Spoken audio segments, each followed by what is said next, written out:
Good morning, everyone, and welcome to Rutgers Open House. Congratulations to all of our admitted students. We are so excited to have you here.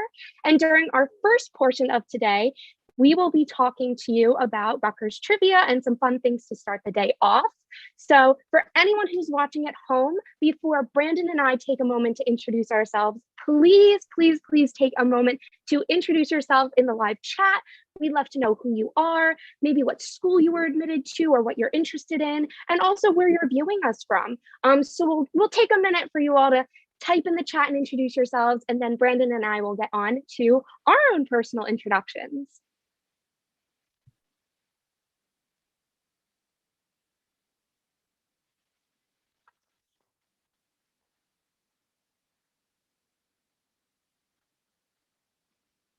So while we'll move on. And while we're waiting for those to come in, Brandon and I will introduce ourselves. And hopefully then you all will also start introducing yourselves in the chat, just because no matter what we do as Scarlet Ambassadors, we love to know where people are viewing us from. We love to know our audience. Oh, hi, everyone. I'm seeing so many things come in now.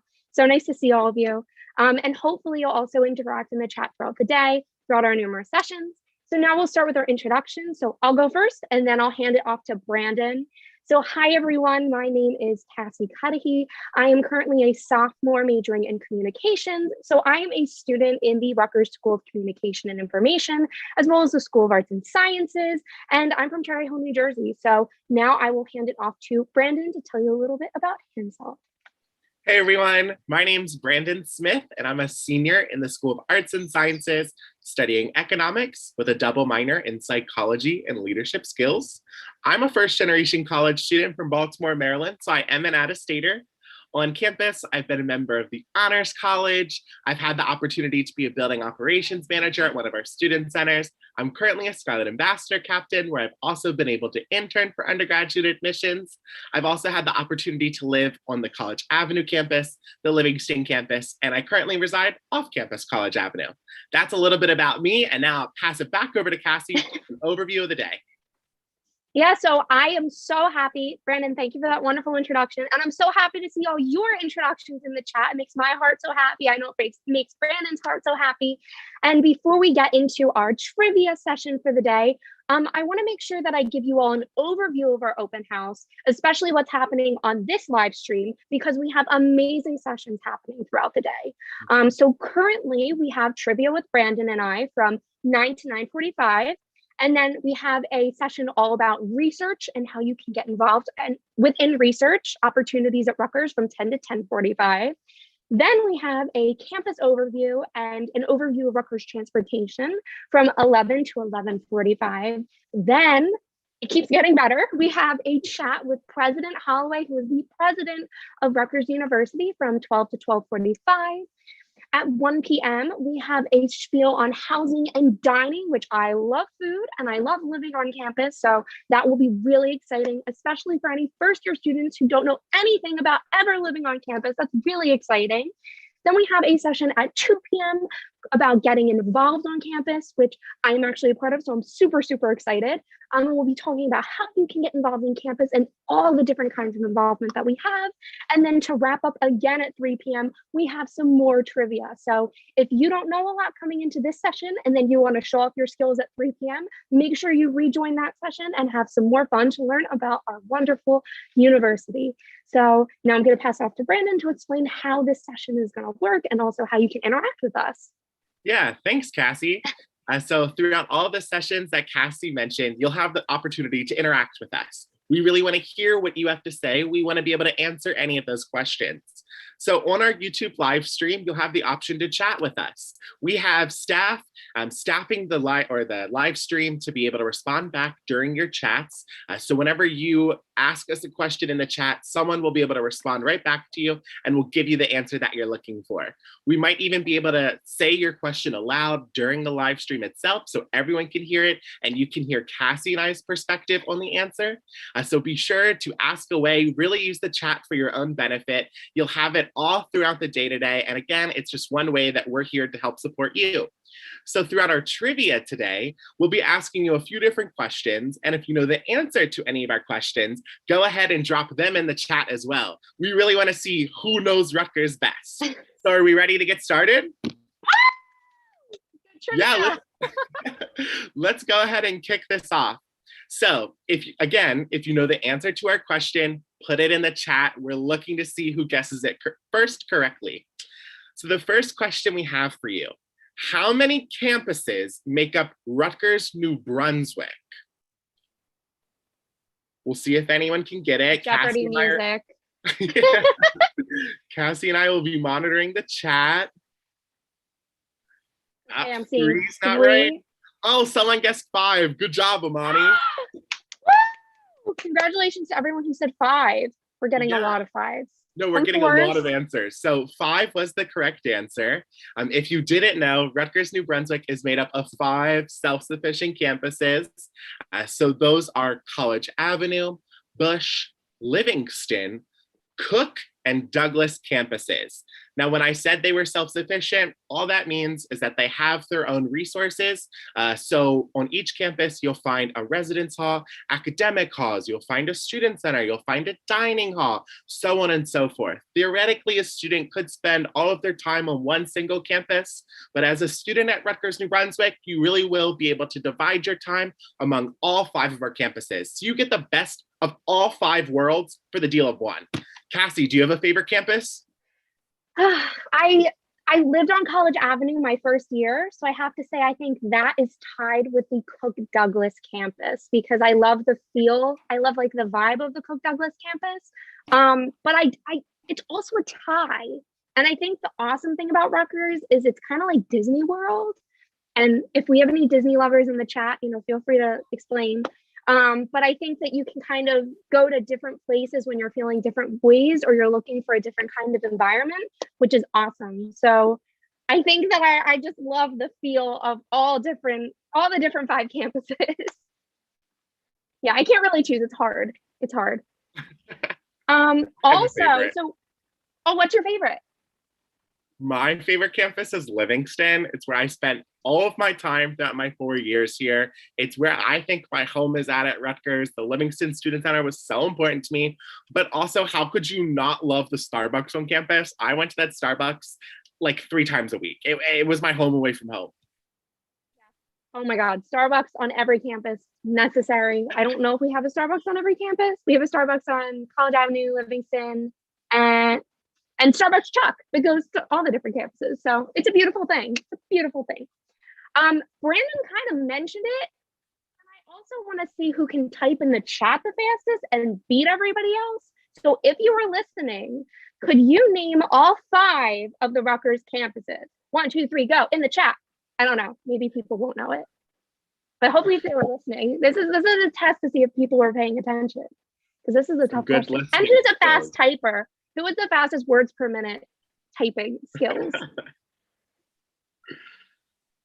Okay, College Ave, one of them. 4 more to go. Yes, good job, Jonathan. Oh, we got a winner already. Whoa! Amazing. No, you guys are doing great. It seems like you all knew all 5. That's fantastic.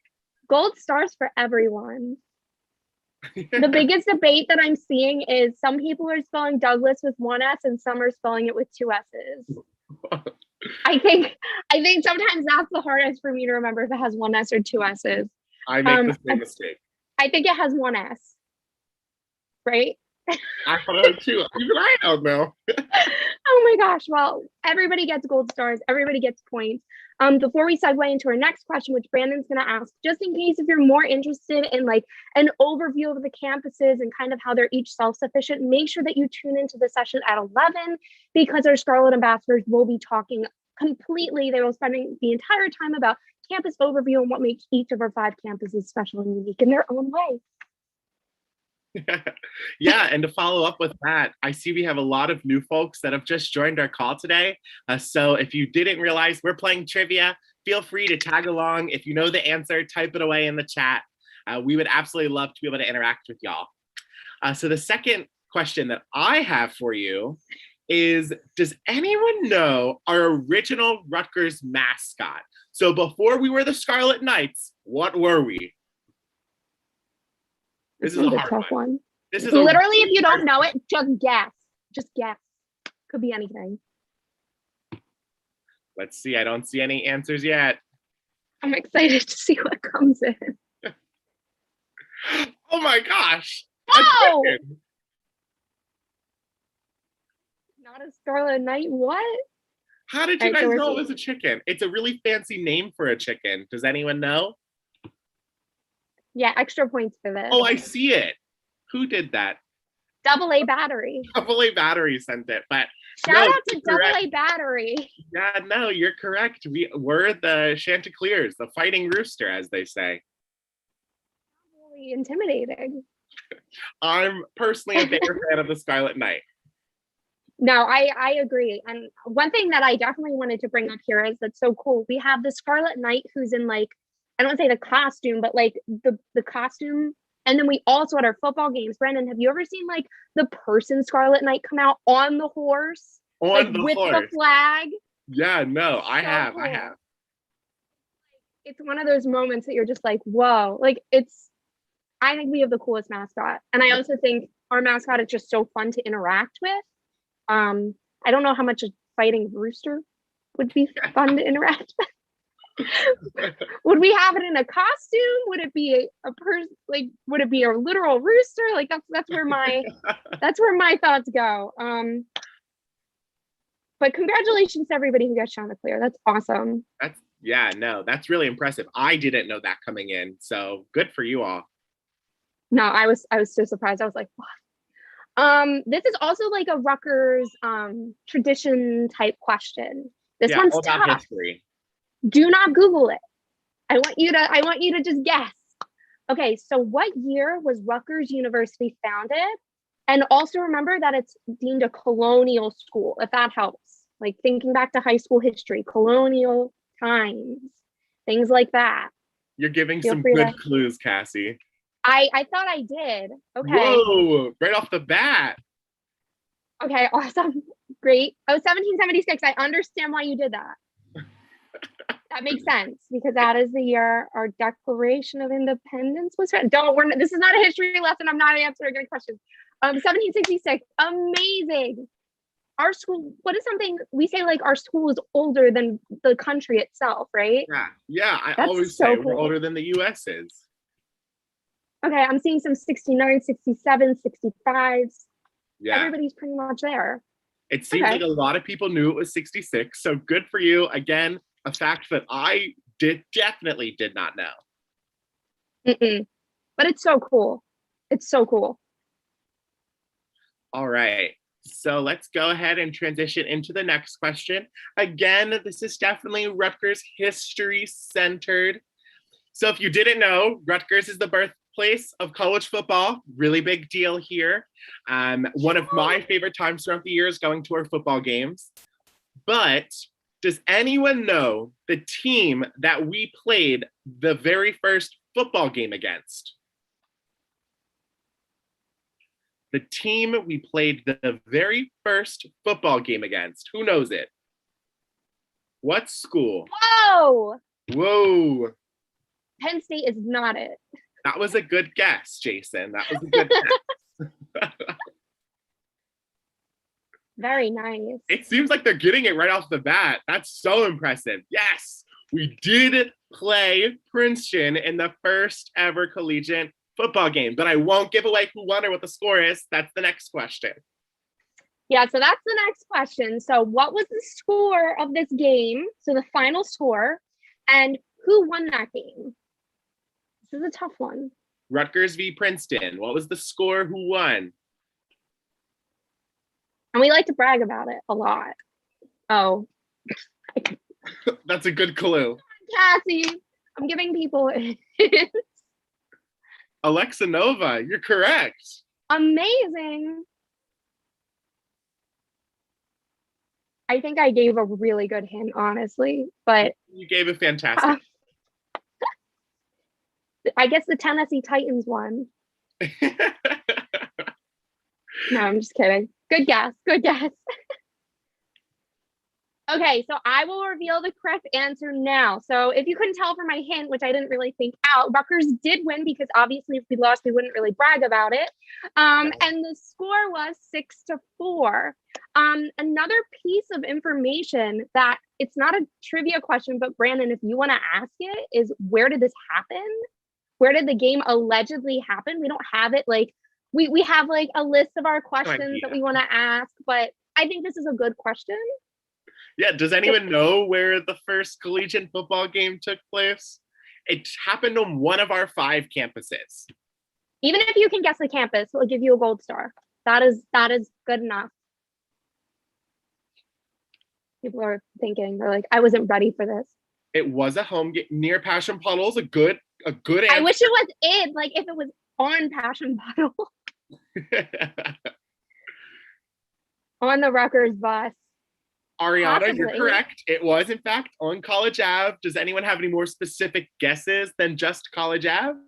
Like a specific location or like a building or a street? Like, I think John got it. Yeah, no, he definitely got it. Good amazing. Job, yes, so John, have you been on a college tour at Rutgers before? Because we talk about this a lot. No, that's super cool. Awesome job that you got it. So it took place like where the College Avenue gym is, which is right across the street from Brower, which is the College Avenue dining hall. And we always make sure we point to and we're like, that's where the first collegiate football game happened, where we won against Princeton. And, you know, that's what we always say. So awesome job. A little trivia for you to bring back. Cassie and I, believe it or not, you might not be expecting it, but we could go on and on about Rutgers history with sports. So much so that our next question is also sports related. So as you know, Rutgers was the birthplace of collegiate football, but what other sport was Rutgers the birthplace of? So we were the birthplace of 2 sports, collegiate football and blank. This is a tough one. Rebecca thinks everyone's looking these up.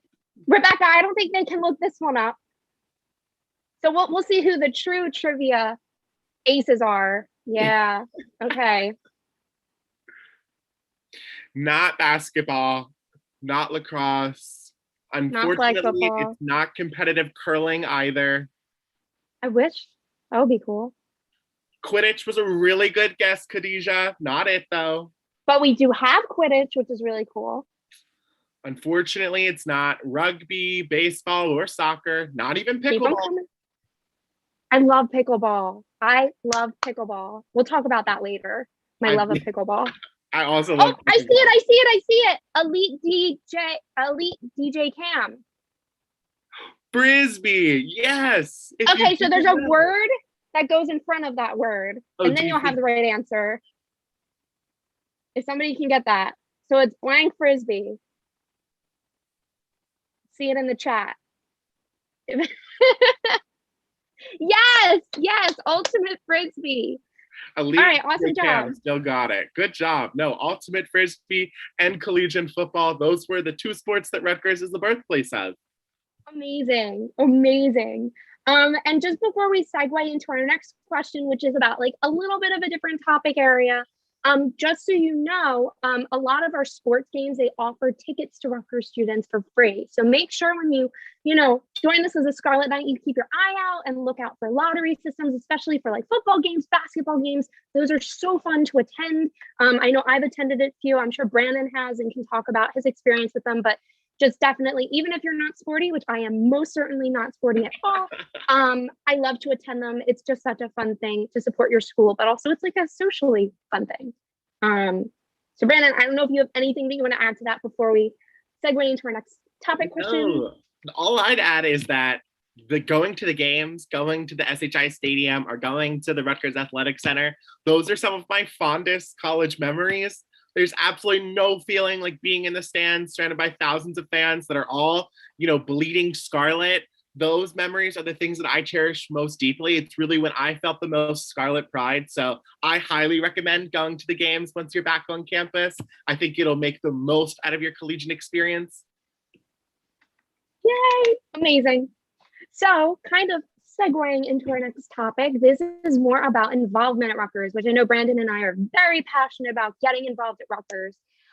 So this question is, how many student clubs and organizations do we have here at Rutgers, New Brunswick? So if you can give like a ballpark number, we might give you extra points if you get it correctly, but there's no like definite. So. Yeah, the only clue I can give is it's a lot. It's a big number. At least 5. You aren't wrong by saying at least 5, but yeah, if you want to do like about or like a number plus, like we'll give you that. Okay, Morgan, Brooke. I think we're getting some around. Yeah. Mohammed. Yeah, so if you're just logging on, be sure to answer the questions via the chat on YouTube. So where we're having our live stream on YouTube, that is where you're going to answer all of our questions. We had just asked, or Cassie had just asked, how many student clubs and organizations do we have? We're taking around or estimates. So if you have any guesses, throw them in the chat. All right, I think I'm gonna infinite. That, you know what, I wish. So the answer is about 700 plus. So that is a very vague number. I'm sorry, I cannot give you a concrete number, but that's because our students keep creating more clubs and organizations, which is a fantastic thing, but it's just very hard to have a definite hard number on that. So it's a good problem to have.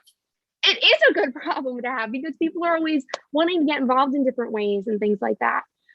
So definitely because this is kind of the end of our involvement type questions. If you want to learn more about involvement, I'm also a little bit biased because I am working on the involvement live stream, but be sure to join the involvement, the live stream called Getting Involved at 2 p.m. And you can learn all about how to get involved, as well as different clubs and organizations. And you can learn a little bit about my personal experience and my friend Jared's personal experience. And we'll just have a great time. So if involvement interests you, make sure you write that down and you're there for that live stream. Oh yeah, I definitely recommend going to the involvement session. But Cassie, just to give them a little taste, what has been your favorite piece of involvement you've partaken in? No, I don't like this question because every piece is my favorite. I'd probably have to do a tie. I'm sorry, it has to be a tie because I'm very indecisive between Scarlet Ambassador, which is the position that we're in currently right now, which is a tour guide and working as a student representative of Rutgers. Absolutely love that. And then I'm also involved with an organization called RUPA, which stands for Rutgers University Programming Association. And basically I'm a marketing assistant director for that. And we put together large scale events for the Rutgers University student body.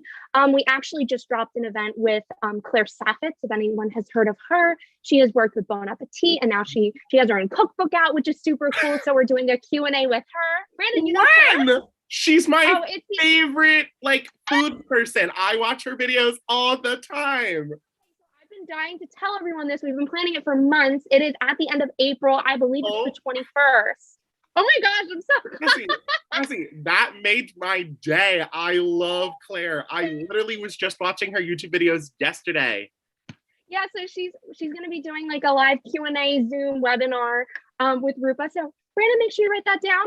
But we have lots of really, really cool events coming up. We just had Hot Dog Day, which a lot of my friends, they got like free gift certificates to get their own hot dogs because obviously, right now we have to be careful with social distancing, but we have so many cool programs coming out. And that's definitely my favorite involvement. But Brandon, make sure you write it down. It's 21st at 7. So I cannot miss it. You don't understand how big of a fan I am of Claire. That is so cool. I love the events, but that might be like creme de la creme for me, Yes. Amazing. Right. See, this is the joy we can bring people through involvement and creating experiences. No, this is so cool. So I guess now we'll jump back into our trivia questions. So as Cassie was saying, we're kind of leaving the realm of involvement questions and going more into academics, starting off with study abroad and just Rutgers Global as a whole. So can anyone tell us how many continents that you can study abroad on? So you got to know a little bit about geography. You have to know how many continents there are, take an estimate, how many programs are on each continent. I'm questioning myself. Wait, while they're typing them in the chat, the continents are North America, South. I'm going to embarrass myself in this live stream. North America, South America, Europe, Antarctica, Asia. I'm missing one. Oh my gosh, I'm missing a continent. Africa. That's North America, South America, Asia, Africa, Antarctica. Did you say Europe? My mom's screaming Africa from the other room. She's trying to help me out on the live stream. Cassie, Queen of Geography. I am not the Queen of Geography. I'm doing this for all of your... Australia. You forgot Australia, Oceania. I forgot Australia. I'm sorry. And I love Australia. I love the accents that they have in Australia. I love the kangaroos and everything. So there I am, Queen of Geography. It's nice to see you too, Residence Life. I see Residence Life coming in on the YouTube live. Rip Australia. I'm so sorry. I love Australia. Yeah, no. People did guess it correctly. So that is good. The answer is 7. There are opportunities to study on each one of our continents. So that's so cool. Yes, it's really cool. And we have tons of, what's the major that we have that goes to Antarctica? I think it's within the Marine and Coastal Sciences department. Yeah. But I think. Yeah, that's super cool. Because I can't imagine studying abroad in Antarctica. I'm sorry, everyone, that I let you down on Australia. I feel really bad about that. We're going to forget that happened. To our next question, which kind of has to do with our student body. And it also has to do with different countries. And I'm not going to do anything with geography again. I promise I'm not going to ruin this for anyone. How many countries are represented in the current student body? And no, I'm not going to name every single country in the world because I would not do it successfully. So how many countries are represented in the current student body? Somebody seems concerned about study abroad in Antarctica. You can study in Antarctica, bro. You will freeze, fam.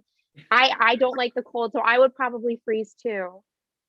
Okay, we're seeing 80, 95. All right, I'm going to repeat the question. How many countries are represented in the current Rutgers student body? Every country. Megan, I wish. Who got it? Gianna Martinez. Oh, Gianna. Okay, yes, so we have 125 countries represented in the current student body. And to just make this quiz question a little bit more fun, about how many students are represented in those different countries? So these would be our international students. About how many do we have? Guesstimate is okay. Rutgers undergraduate admissions is very excited. They're like, all the countries. We have all the countries. I wish, that would be super cool. We have most. So how many like students from other countries do we have in our student body? About. Okay, Olivia's getting warmer. It's very high. We have a lot of international students. We have a lot of diversity on campus. Okay, 71,000. 71,000 is a lot. A little too much. I think that's almost all our students.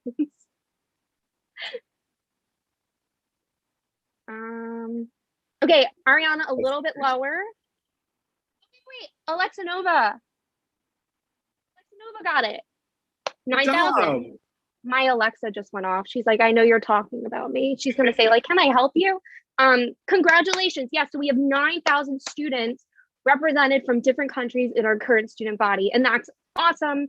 As much as we have our students going and doing study abroad, we have so many students that join us from different countries.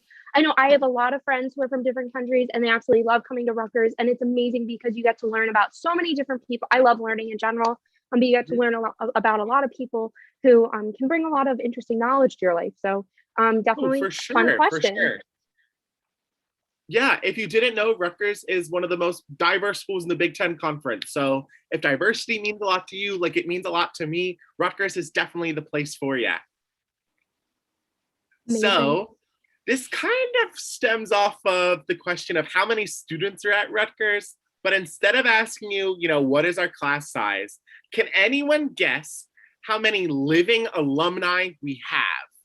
It's a big number. We've had a lot of rich history, all the way back to 1766. So how many living alumni do we have? Emphasis on the living, because yes, our school has been around a long time.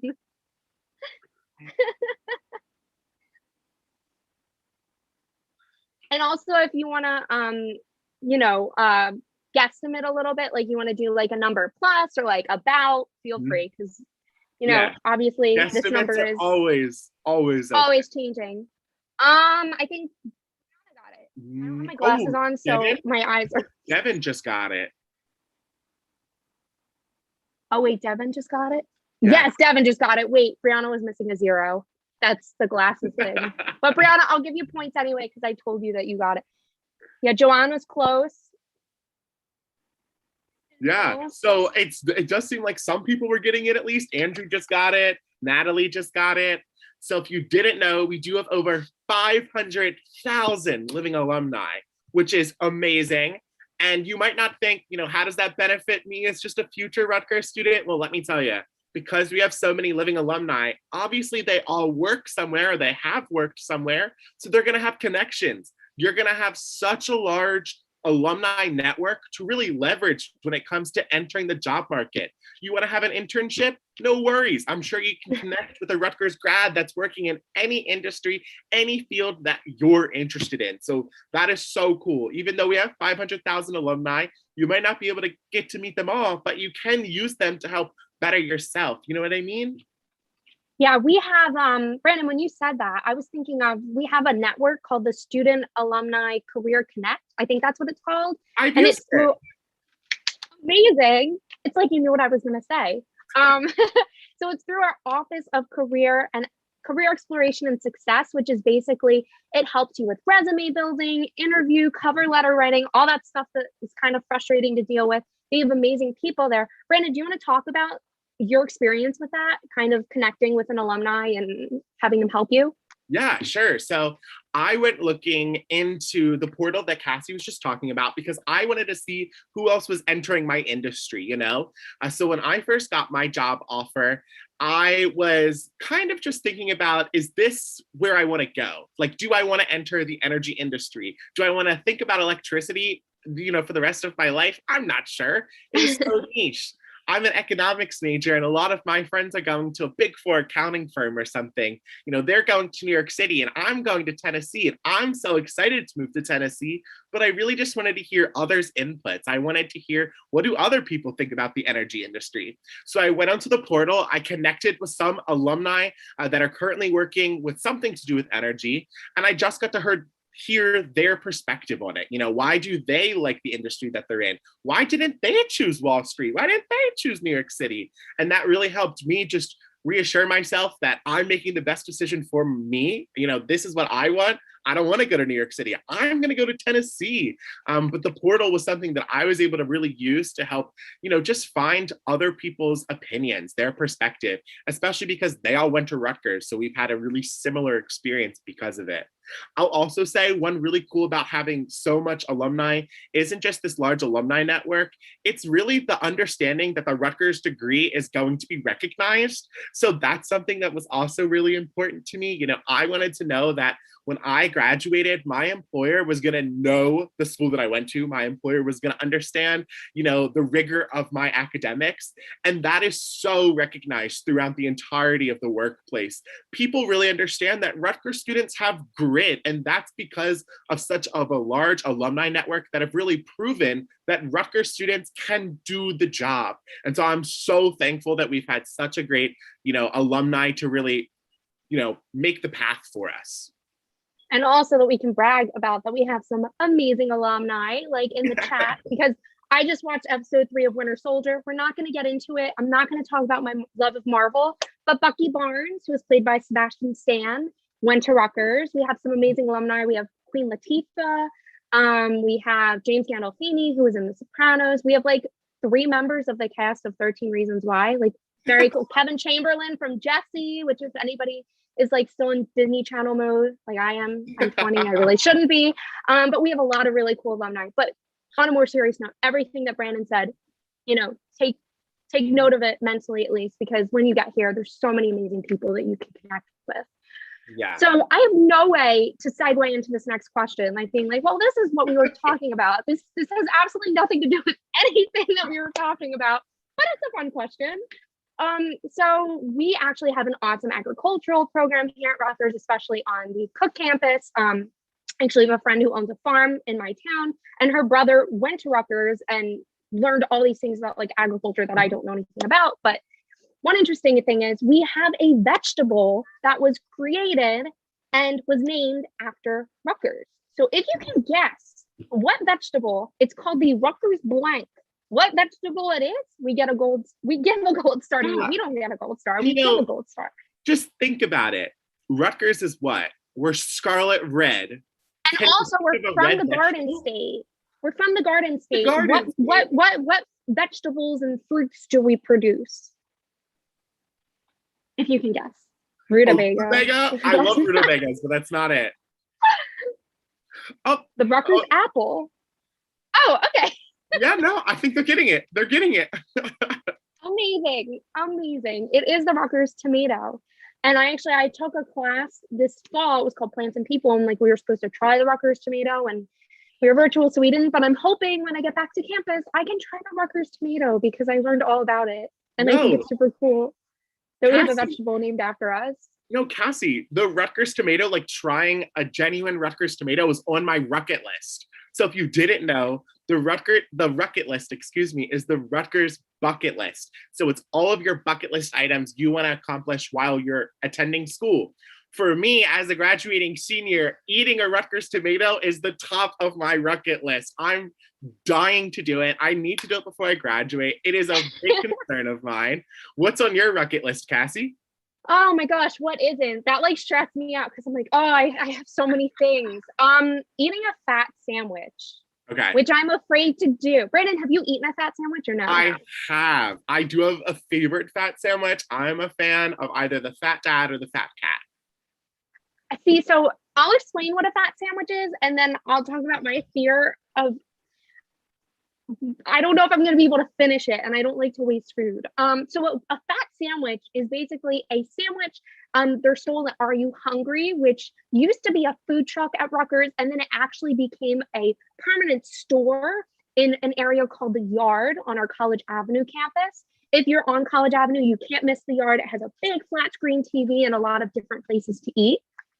But at Are You Hungry, they serve fat sandwiches. So if you leave with one thing from this, remember, I have to try a fat sandwich when I go to Rutgers because it's like a staple.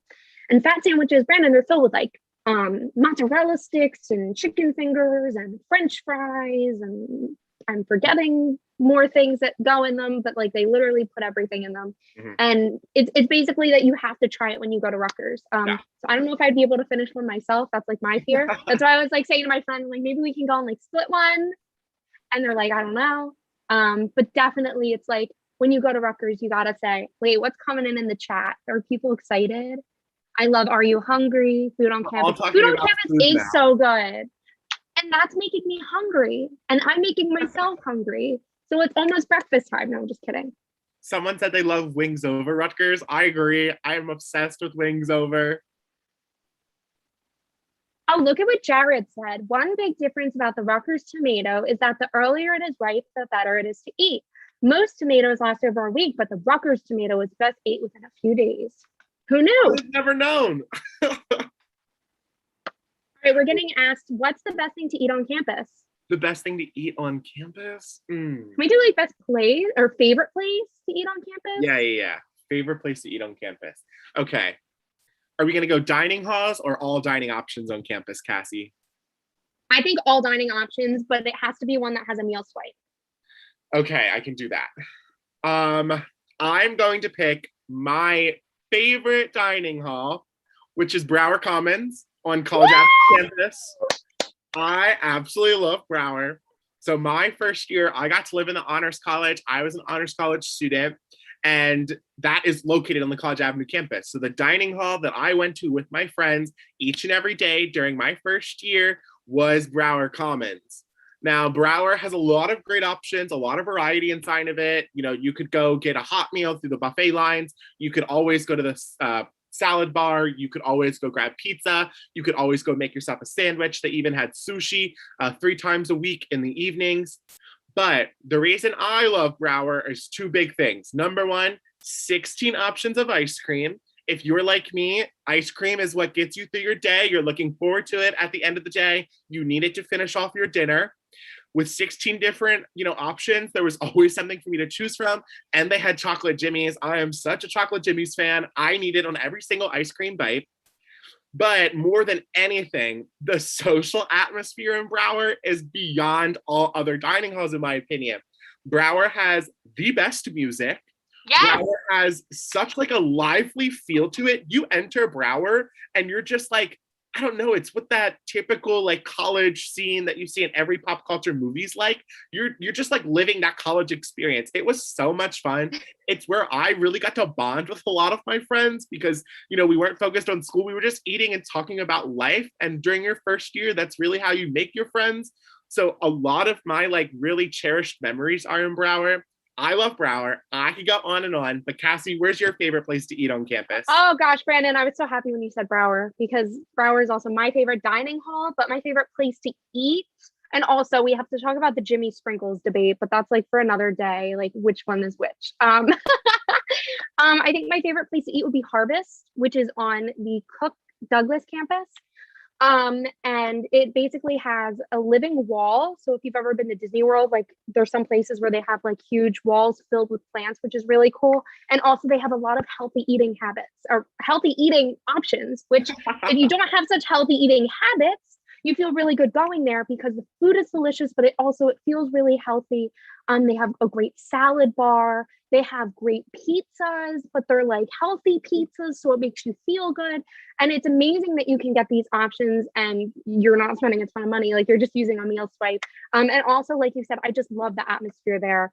And it's great, especially when I have classes on that campus because I was living on the College Avenue campus. So it's just great to have like a staple place, even that you just love and you feel so comfortable at on each of the 5 campuses. So Harvest definitely is mine, especially pizzas, delicious. They are amazing. And they're also unique. But we only have a few minutes left, so we'll go ahead and wrap it up. I want to thank you all so much for tuning in to Cassie and I's trivia during our session today. Cassie and I will both be frequent flyers, so you'll be able to see us throughout the day. As a reminder, we are having quite a few different sessions, starting with a research session at 10 o'clock. You'll see on the bottom of the YouTube live stream a scroll that is explaining all the sessions that we are personally hosting. You can also find live sessions for different departments via Zoom on the Rutgers On Demand website. So Harry, he's under the admissions account. He had just dropped it in the chat for our YouTube live stream if you are interested in attending a live session. But thank you all so much for tuning into our trivia. And again, if you want to hear us or other ambassadors talk about research on campus, be sure to tune back in at 10 o'clock. With that being said, have a great day, everyone. Thank you so much for tuning into Open House. Thank you. We came to Rutgers and resolved to learn all that we can. And so we settled down in that noisy college town on the banks of the old Raritan. On the banks of the old Raritan, my friends, where old Rutgers evermore shall stand. Or has she not stood since the time of the flood on the banks of the old Raritan? Then sing aloud to alma mater and keep the scarlet in the van. For with her motto high, Rutgers' name shall never die on the banks of the old Raritan. On the banks of the old Raritan, my friends, where old Rutgers evermore shall stand. For has she not stood since the time of the flood on the banks of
Hello, good morning.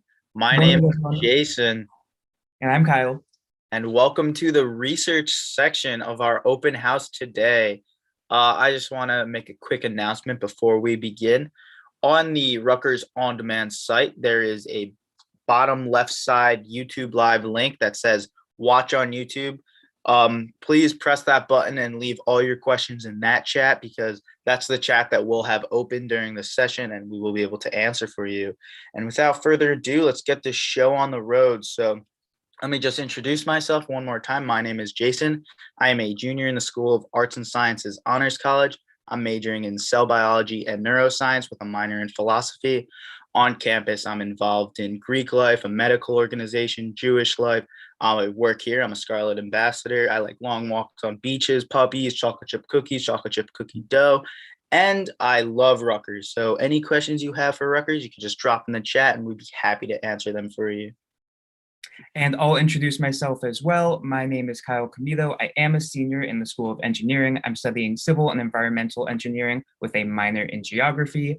On campus, I have lived on the Bush campus for 2 years, and then I lived on the College Avenue campus for 2 years. But on campus, I've been involved with the Rutgers University Programming Association, which plans a lot of events for the student body every year. I've been involved in a leadership conference called the MARC Conference. I'm a tour guide, and I'm also a peer instructor for the Arrestee Research Center, which is a part of what we're talking about today, which is research at Rutgers. So I'm sure you've heard on some of the college tours you've been on that we are research-based schools. And what is research? So research is basically any study of anything that hasn't been done before. At Rutgers, you have the resources and the opportunities to study whatever you want, wherever you want. So we're just going to talk a little bit about our experiences and finding research, what we do, and why we love it so much. So Kyle, why don't you tell us how you got your research? Yeah, so my research story isn't as exciting as it could be. You get emails at Rutgers all the time about different opportunities to take advantage of. And one time I was sitting in class and I got an email specifically about the Arrestee Research Center and an opportunity that they had to do research abroad in Costa Rica. And this really resonated with me. It was in the geosciences, which was something I was also interested in. And I immediately replied. I applied to the research opportunity, got an interview, and the rest was history. So at Rutgers, you will get a lot of emails and a lot of notifications of great opportunities to take advantage of, research or not. And you can just take advantage of them and it'll be part of your Rutgers story. Yes, on those lines, strongly suggest reading your emails. I currently have around 5,000 unread emails that I will have a long day getting through today, but there's so much cool information you can find. Like Hot Dog Day was just yesterday, and our Rutgers University Programming Association gave everybody a hot dog gift card. So we can go purchase our hot dogs and celebrate Hot Dog Day the right way. But my research story, back to the topic at hand, is very interesting. So I knew I wanted to do research, but I had no idea what professors were doing what or what I wanted to do. I just wanted to get out there, learn some things, and try my best. So I'm a CBN major, so I went on the CBN website, and there's a tab called Faculty, which lists out every faculty member who works for the cell biology and neuroscience department, and a list of their research, some of their links to their papers, and different conclusions they've made through their studies at Rutgers. So I started emailing them. I'm like, hey, my name's Jason. I'm going to work for you for free if you want me. I'd be a great help to your lab. These are my skills. These are my assets. This is why you should take me. And while I didn't get an answer from everyone, some people were booked. I got a few positive answers, and then I went through a few interviews with some of the PIs, principal investigators, to learn about their research, some hippocampal regeneration in mice, some axonal injury in the spinal cord injury, and how we could possibly repair it with certain stem cells. But one really reached out to me was this COVID study on mesenchymal stem cells, where we could review different clinical trials going on. And I ended up really syncing up with the PI, and I ended up doing an internship for him where I went through the clinical trials with MSc. I'll talk about it in a little bit, but yeah, so basically I just went through the faculty directory, looked at all the research, found what I wanted to do, what I really wanted to get interested in, and I just put myself out there. I said, you don't know me, I don't know you, but I'm free labor and you want me. And then they wanted me, and it's been great ever since. I'm so glad I do research, and it's always a great time. Yeah, and something I'd like to point out as well, we both have our own individual stories and how we got research. There are so many other students that have gotten research experiences and opportunities in a lot of different ways, in a lot of different networking ways. Personally, I have a lot of friends that actually have gone to their professor's office hours. So if you don't know what office hours are, is every professor at Rutgers, once they teach a class, they also are required to have at least one office hour a week, which is where they have their office open and students who are in that class can go in to ask one-on-one personal questions about the class, or even if the professor is doing some sort of interesting research and you're a student that's interested in that, you could go in and ask about their research and kind of find out more information and say, hey, I'm looking to get into research and I might be able to help you out with that. So I've had a lot of friends that got research in that way too, and there are plenty of different ways to get involved as well. So why don't you tell us a little bit about your research and what you did, what made it special, and why you love it? Yeah, so personally mine, I mentioned it a bit before, my research was abroad. So I went to Costa Rica, but I'm going to back it up a little bit and tell you a little bit about this program, because on campus at Rutgers, even though individual professors host their own research and do it in their own labs, there is definitely research centers on campus too. And one of them that I'd like to highlight is the Arrestee Research Center. A research center basically is involved in getting a lot of new students who may not know what research is, may not have done research in the past, getting them involved in research and really teaching them about research ethics, what research is, how to do it properly, how to properly write an abstract, make a research poster, the whole nine. So the Arrestee Research on campus is a great way for students to get involved in research. And they run a lot of different programs, one of them being the summer science program. I wanted to highlight this because after your first year at Rutgers, many students apply to the summer science program, where they stay on campus, they live in the Livingston apartments for the summer, and they do research with a specific professor, but they're also part of the summer science Arrestee community that really helps them delve into research for the first time. So my specific program was within Arrestee, which is why I keep mentioning it. It was called the GREAT program, which stands for Geoscience Research at the Cordillera Talamanca region of Costa Rica. It was a specific professor was very interested in the geographic terrain of Costa Rica and the seismology in the area. And so he brings students every summer to Costa Rica to do research into this specific field. This goes into seismology, this goes into landslide susceptibilities, this goes into Earth's gravitation. There's a few different projects, and I got assigned to the landslide susceptibility project. So I went to Costa Rica for the summer of 2019. I wasn't taking classes. I was working in a lab at the University of Costa Rica in San Jose. And while I was there, I got to go to different sites around the country and do field work at the specific location. I got to learn a lot about landslides and programs and softwares like geographic information systems. And I really got to create this whole research project about mapping landslides in southeastern Costa Rica so that the area could be more prepared for when a landslide could happen. All right, let me share a little bit about my experience. That was awesome, Kyle. That's so cool. I know nothing about earth science, but it's crazy how much goes into the world we live in and how much we can learn through research. So I have a little bit of an interesting experience. I started doing research last year, and I started at the Keck Center, which is the home to like all our neuroscience studies here at Rutgers. It's a really cool lab. It's like high tech. All the tables are like in the middle of the room. They're bolted to the floor. They have the black tabletops, and everything you could imagine is there. Incubators, PCR machines. There's crazy microscopes. There's tissue culture vent hoods, so you can make sure that you're not ruining your cell cultures or messing anything up. But soon after, things happened. The world took a turn for pandemic, and we went online. So I left the Keck Center and I concluded that study, but I was not done there. I had so much fun doing research. I love the hands-on experience and learning all about the science and learning about like what makes our brains work. I think that's so fascinating, and that's why I love studying neuroscience here.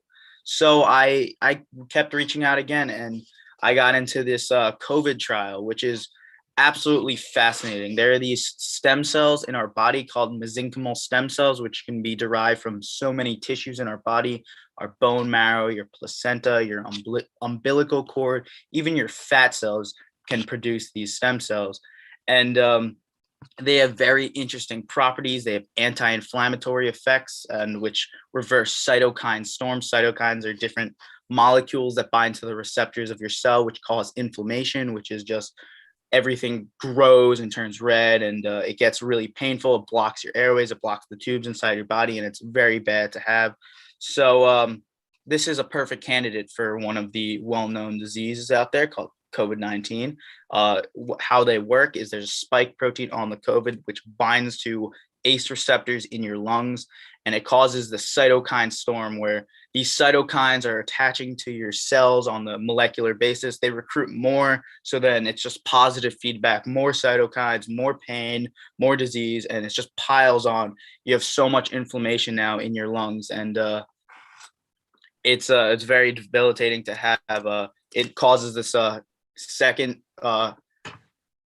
I'm blanking on the word, but second tier disease called SARS, which is severe acute respiratory disease, where you didn't get that, but it came as a result of the COVID.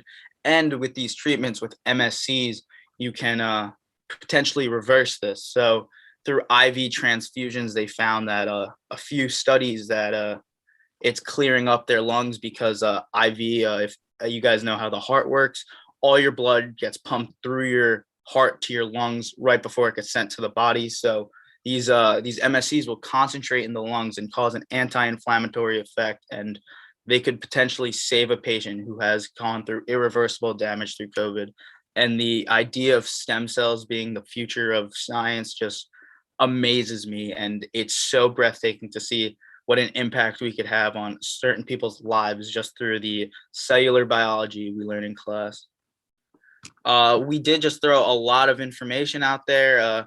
Would anyone like to ask any questions to us specifically before we continue with our stories? We also have stories not related to research if you're interested. I think it's really cool how Jason just told a lot about his research and I just told a lot about mine. I kind of didn't know what he was talking about. If I were to describe specifics about landslide susceptibilities, I'm sure he wouldn't follow along either. But we're so passionate about what we did because we learned it through our research opportunities. Yeah. No, I'm not seeing too many. How do I balance research in classes? Great question, Brandon. So I have a wonderful situation right now. Most of my research is done online. I am reviewing articles and reviewing different processes these clinical trials have undergone to go through it. So I make my own schedule. I meet with my PI once a week and I do the work I need to in a week span. So I can do if I want to work at midnight when I'm done with all my classes, I finish all my homework, I can. If I want to do at the break of dawn at 6 a.m., I can. I get to make my own schedule. That's one of the best things about college. You don't have to really cater to too many other people. You're responsible for yourself. You can make your own schedule and you can really learn about time management, how to fit these in. What about you, Kyle? I'm seeing a few questions in the chat, but I will talk about how I balance them first. I genuinely liked doing research and I genuinely liked the project that I was working on. So it wasn't a drag to me. It was very fun for me. So when I would do my research, it would be like on my off time of classes. And even now as a peer instructor, monitoring other research assistants doing their projects, it still is the balance of school and research, but I do enjoy it. So it doesn't feel like I'm taking time away from anything else when I am doing it. I did want to also answer a few of the questions I saw in the chat. One specifically directed at me about, did I have to pay to do my specific research program? I actually got a stipend for going to Costa Rica and completing the research. So no, I did not pay. Everything was covered. And for my specific program, I did get paid for doing that. We'll talk about Hot Dog Day in a minute because I have so much to say about Hot Dog Day. Actually, Jason, would you mind if I talked about Hot Dog Day right now? Not at all. Research. Yeah, well, we'll come back to research in a bit. Okay, awesome. I was part of the Rutgers University Programming Association, which is the RUPA, which we call it, was the organization that puts on Hot Dog Day every year. And so Hot Dog Day basically is one time every April. It's a big Rutgers tradition where we close down College Avenue, the street, and no cars can get through, and every single student comes out and takes a hot dog. It could be a beef hot dog, it could be a vegan hot dog, it could be a chicken hot dog.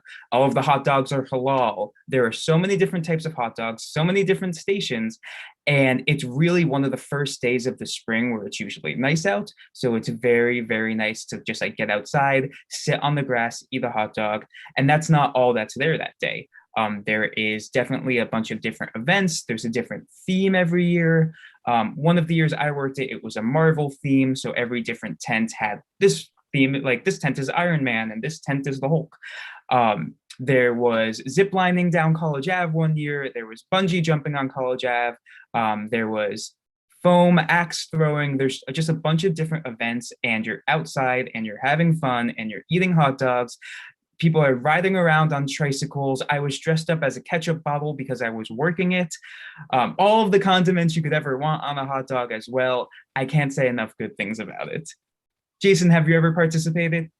One time, my freshman year, I had no idea what was going on. It's not very well announced if you're not really looking for it. So I walk out of class and I'm on my way to the dining hall because I could use some chow at the Brow. And I see the entire street is closed down. There are hordes of people at these tents with these hot dogs, corn dogs, chili dogs, cheese dogs, anything I could want. So I wait my turn in line. I get a delicious hot dog. Some guy in a hot dog costume comes with me with like a little gun. He squirts ketchup and mustard on my burger, like, whoa, on my hot dog, like it's nothing. And it was sick. It was like the coolest thing ever. This hot dog had a cowboy hat.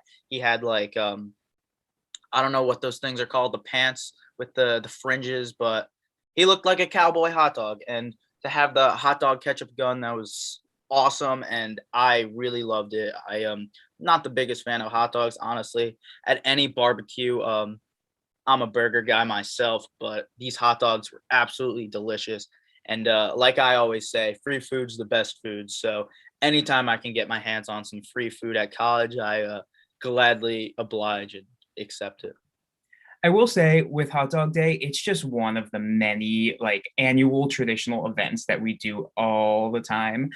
So it's just one that I love talking about because I have so much fun at it, but you can't miss it. When you walk, Jason said he was walking out of class. He ran into Hot Dog Day. The entire College Avenue was filled up.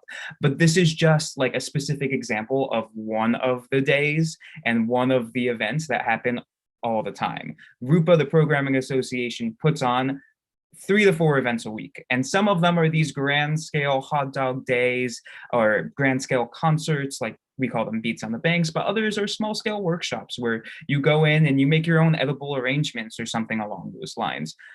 So definitely plenty of fun events and activities to do when you get here. I see a question in the chat. Are there any specific organizations I can look into to apply for a research position? Khadija, thank you for that question. That is very insightful. The Arrestee Summer Program is one of the best ways to get research. Your first year at school, you will apply and you will be able to gain access to research. There's opportunities to go into different directions, wherever you want. And Kyle knows a lot more about Arrestee than I do, so he could tell you a little bit about the application process. Yeah, if you have any specific Arrestee questions, throw them down and I can answer them. But Arrestee is really a great way for especially first years who are looking for research the summer after their first year. That summer science program is one of the most popular programs, and it really, you're not expected to have research experience, which is the great thing. They teach you how to be a researcher, and it's really an introduction into the research world. I do want to address something that I want to make clear. A lot of times when you think about research, you think about STEM fields, you think about engineering, science, microbiology, all of that stuff. Research can come in many different forms, and it can come in many different disciplines. So within Arrestee and outside of Arrestee, there are research into the humanities. There are research into many different topics and many different schools at Rutgers. So just because you're not a STEM major, which is science, technology, engineering, and mathematics, you could still participate in research, and I highly recommend it because it is such a great experience. But it's not just limited to STEM majors, and plenty of other people participate in research as well. Do undergraduates propose their own research projects, or do they usually help with already existing research efforts? So that's an interesting question. Usually to get their foot in the door, they will just offer to help someone on their research project, but as your foot's already in the door, you're already inside the room, you build a connection with your PI, your principal investigator, for all you newbies. You haven't heard me say that yet, but you get to know them and they get to know you, and you learn a lot through research. You can have other aspirations that you want to study something else. And if your PI is willing enough to give you the resources and the opportunity to undergo whatever research you would like to do, you can suggest it to them, and they'll help you out. They're there for you every step of the way. I haven't really found that any faculty here aren't there just for my pure benefit, and it's amazing to see the changes we can make here at Rutgers. Two questions from before that I do want to address as well. One of them says, are the labs for next year going to be open for research, or will it still be online? Labs specifically are one of the things that are actually, some of them are even open now, because if you have special permission to go into your labs, there are certain like qualifications you do have to meet, and certain procedures in place to for COVID-19. However, some of them are open now. So I would expect that next year, with a return to campus, a lot of labs will have in-person elements as well, because labs are one of the things that you really do need to do in person. You have all of the equipment necessary there. Another one that I wanted to address is it restricted to the school that you're in? If you're in the School of Engineering, do you have to do engineering research? Answer, no. My research was in the geosciences and in geology, and I am in the School of Engineering. So no, you can apply to any research you want. You can take advantage of any opportunity at Rutgers you want. Most of the things that I took advantage of had nothing to do with engineering. I was talking about being dressed up as a ketchup bottle and given tours. That's not really engineering, but it was fun, so I did it. And that applies to research as well. Sure, if you have a lot of experience in one area, it could help you definitely in that field. And if you're interested in it, go for it. But you don't have to be restricted to a certain field. Yeah, this is an unrelated question I found a little bit up by Brianna Pinho. Do you guys ever eat a fat sandwich? Yes, I have. Are You Hungry is the main proprietor of fat sandwiches here in the New Brunswick area, but you can find them at many other retaileries like Are You Grillin' Pizza, Jimmy's Pizza, Knight's Pizza Express. So many of the pizza places around have tried their own at the fat sandwich, but they do not compare to the OG Are You Hungry. I like to get something a little unique there. It's the last one on the original menu. It's called the Fat E. Legrand, named after Eric Legrand, a former football player for Rutgers. It's chicken fingers, mozzarella sticks, buffalo sauce, blue cheese. I hate blue cheese with a passion. I always substitute it with ranch, turkey bacon, and jalapenos. It's very spicy, but very filling. Definitely could feed me for an entire week if it needed to, and very delicious. What about you, Kyle? I eat fat sandwiches more than I would like to admit. The Are You Hungry restaurant is in the yard. So one of my favorite activities is to go there and like get a fat sandwich, sit at one of the tables, and watch whatever is on the big screen. I am a big Giants fan, and I did remember watching the Philadelphia Eagles beat the Vikings to advance to the Super Bowl, and I was really upset. And so I got a fat sandwich because I was sad about it, and the fat sandwich made me happier because I didn't like the Eagles too much. But that's one of my favorite activities. It's close by, it's in the yard, very accessible. And a lot of students like to go. And it's also open very late as well. So if you have late night hunger, that is the place to go. Also, if you're not a big fan of the sandwiches they have offered, there's a fat sandwich challenge. If you go to Are You Hungry and eat 5 fat sandwiches in 45 minutes, yes, that's around like 5,000 calories in 45 minutes. You get to choose your own sandwich with its toppings and you get to name it after yourself. So just look out. There's going to be a fat Jason out in the future. I am seeing a question about art museums. So we actually are home to the Zimmerlee Art Museum, which is right here on College Avenue campus. It's right in Voorhees Mall, like the large green space here with all the SAS classrooms. And in the corner of the lawn is this beautiful building. It has this amazing art library with like moving like bookshelves. You press buttons, they slide past. It's like so futuristic. It's so awesome. But they have the second largest collection of not Soviet nonconformist art following Russia. So if you want to get a little bit of knowledge on Soviet nonconformist art, this is the place to be. It's free to students and it's such a time. I really do love going to art museums and just appreciating the art, trying to see if I could understand the artist's intention and see if that extends to me. Jason, if you're going to give me another opportunity to talk about Rupa, I'm going to take it. One of my favorite events that we have put on in the past and may put on in the future is called the Masquerade Ball. And every year that means we turn the Zimmerlee Art Museum into this very fancy high-class ball. And the year that I was there, we turned it into like a New Orleans themed jazz type event where basically everyone got dressed up to the nines. It was in the art museum, so it had that classy feel to it. We decorated the entire place like New Orleans. You brought your date to the ball. There was live band. There was a lot of food and music, and it was a really good time. And it was a full-on masquerade ball, masks and all. There's a different theme every year, but that is one of my favorite events that takes place, and it does happen in the Zimmerlee Art Museum. Something else that happens in the Zimmerlee Art Museum is before finals every year, they actually host an up all night session where you can go to the art museum. It's open all night and it's encouraging you to study all night.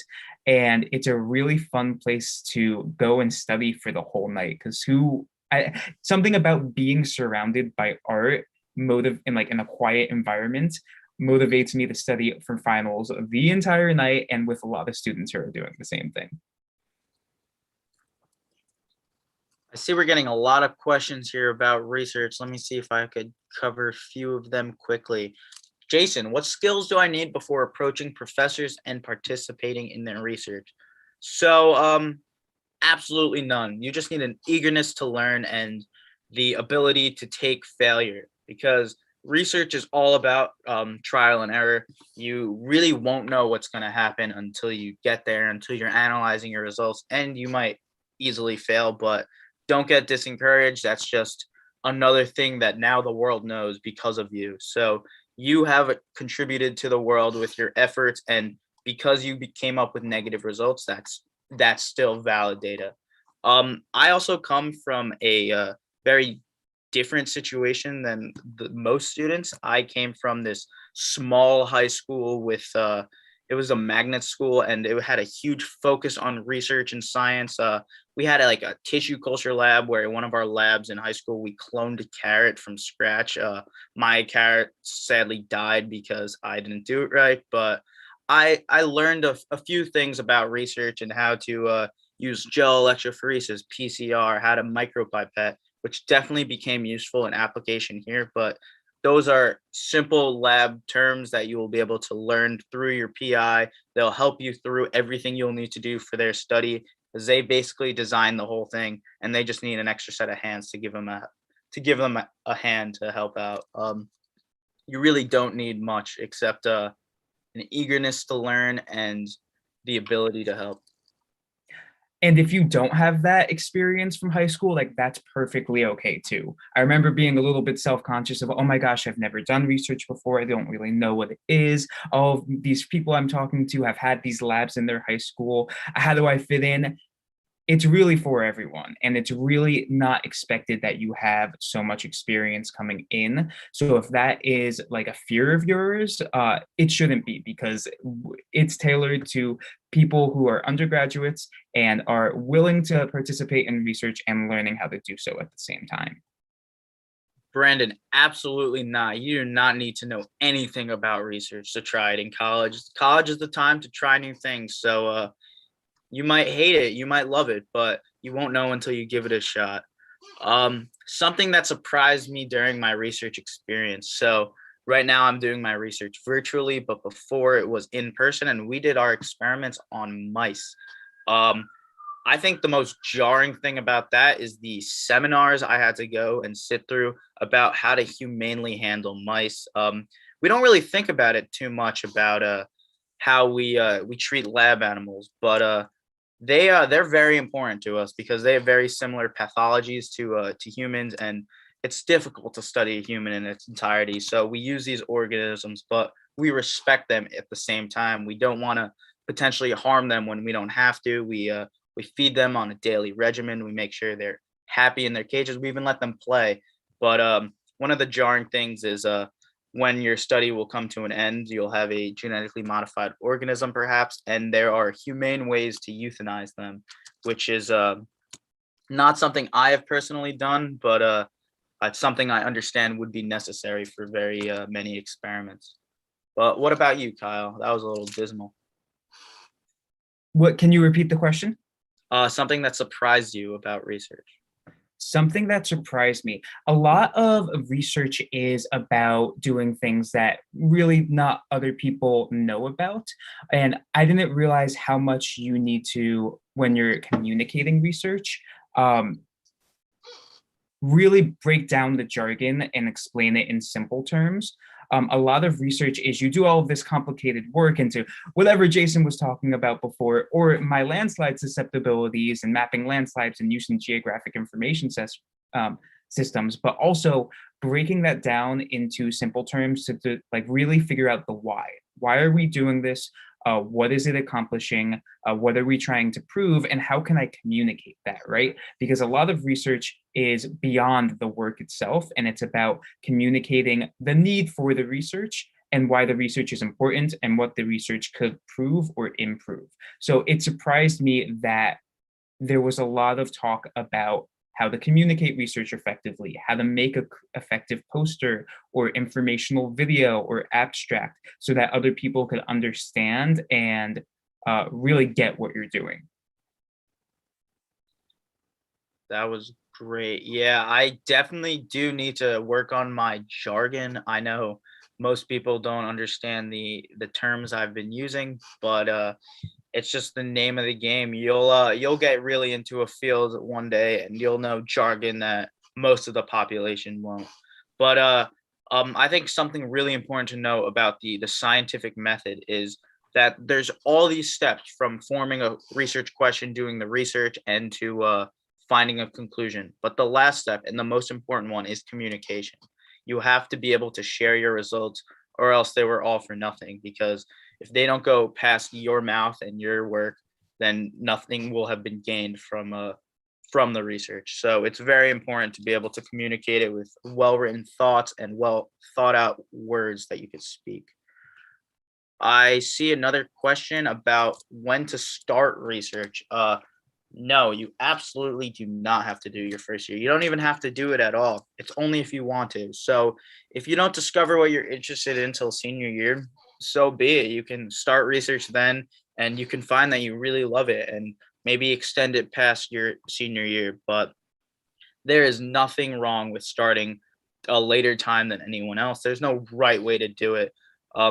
I know a lot of people think there's like a right way to live your life, like college, and then you get a job and then you work your job forever. But life is what you make of it. So do what you want, what makes you happy. And if you do want to do research, go for it. Go try your hardest to get out there, to get into a lab and to learn as much as you can. And if you don't, that's completely fine. You'll turn out just as happy, if not happier, if you end up doing something that you'd rather do. Yeah, and to that point, I got involved in research my junior year. I don't really want to do this my first year, my second year. It wasn't something that I was personally interested in. And then once I found this opportunity, the summer before my junior year, that's when I really got involved. And then I found myself to love it. So you don't have to start from the beginning. Just like anything else at college, you don't have to go in knowing everything that you're going to do. It's okay to not have a clear idea and figure it out along the way. I would like to say, I believe Alex just put in the chat, if you want to find out about my specific research and like my specific experience going abroad to Costa Rica for the summer, we do have a website. And if you want to find out more about that, we actually had a daily blog for every day that we were there. We would update what we were doing, where we were going, kind of the culture, as well as the research that we were doing. We put our results and our videos and our posters and everything up there. So I believe Alex put it in the chat. So thank you, Alex. Awesome. Also, I see this chat slowing down a little bit in questions, so I just want to hype everyone up with some New Jersey trivia. Can anybody tell me the New Jersey state fruit? Drop it in the chat if you get it right. Maybe I'll just give you a virtual high five. Not seeing it yet, though. Most people don't know the obscure New Jersey trivia that passes through my mind on the daily. Of course, smiley is not the New Jersey state fruit. I am sorry, Alex, but it is the blueberry. Oh, great guesses, but Adi Gopi got it right. Great answer. This one's a little bit more difficult. Let's see if you can get it. The New Jersey state insect. Cranberry is not an insect. Let's see if anybody can guess it. I hear, like, I don't hear any of you, but I'm hearing in my head that you're typing the question into Google and cheating for it. The cockroach, no, that's New York City. The bumblebee, the honeybee, that is our state insect. And the last one, he got it right.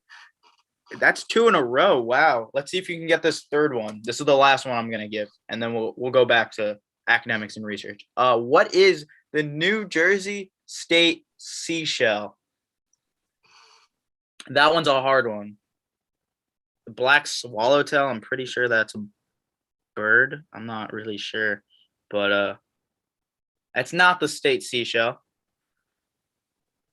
A clam? No, it's not a clam. It's conch. All hail the mighty conch from SpongeBob. The knobbed whelk, AA battery. You definitely have the fastest Googling efforts out of the entire chat, but great job, everyone. I'm glad you know New Jersey as well as I do, or as well as Google can tell you. I'm looking for more questions to answer. I love to speak, so throw them at me. How about this one, Jason? I saw it before, and I don't think we addressed it. The transition from high school to college, how was it for you? Oh, crazy question. All right, so I went to an extremely small high school. There are 80 people in my graduating class, and now I go to Rutgers, where there's about 10,000. I honestly love the big environment so much better. I feel like I'm part of a larger community than the small, like, close-knit friend group I have. I just like the idea of being part of something great. Like, we're all working for a common goal. We're all working to better ourselves, to get a degree, and to get out there in the real world and to actually grow up. But the transition, I say, was a learning curve. So you get here and you're thrown all these new terms, things you've never heard of, things you've never done before, like a whole transportation system and bus routes and bus stops and managing your time without someone to drive you everywhere you need to go. But that's okay. Through new student orientation, you'll get to learn all of these bus routes, how to use the buses. And within 2 days, I guarantee you that you'll know all about the buses. You'll know which ones you need to take. You'll know which ones go to which bus stop, like how the Rexel can take you from the Cook Campus Center to Livingston Plaza and things like that. So it's there definitely are things to learn because you're entering a new environment. There are different things that you haven't been exposed to before, but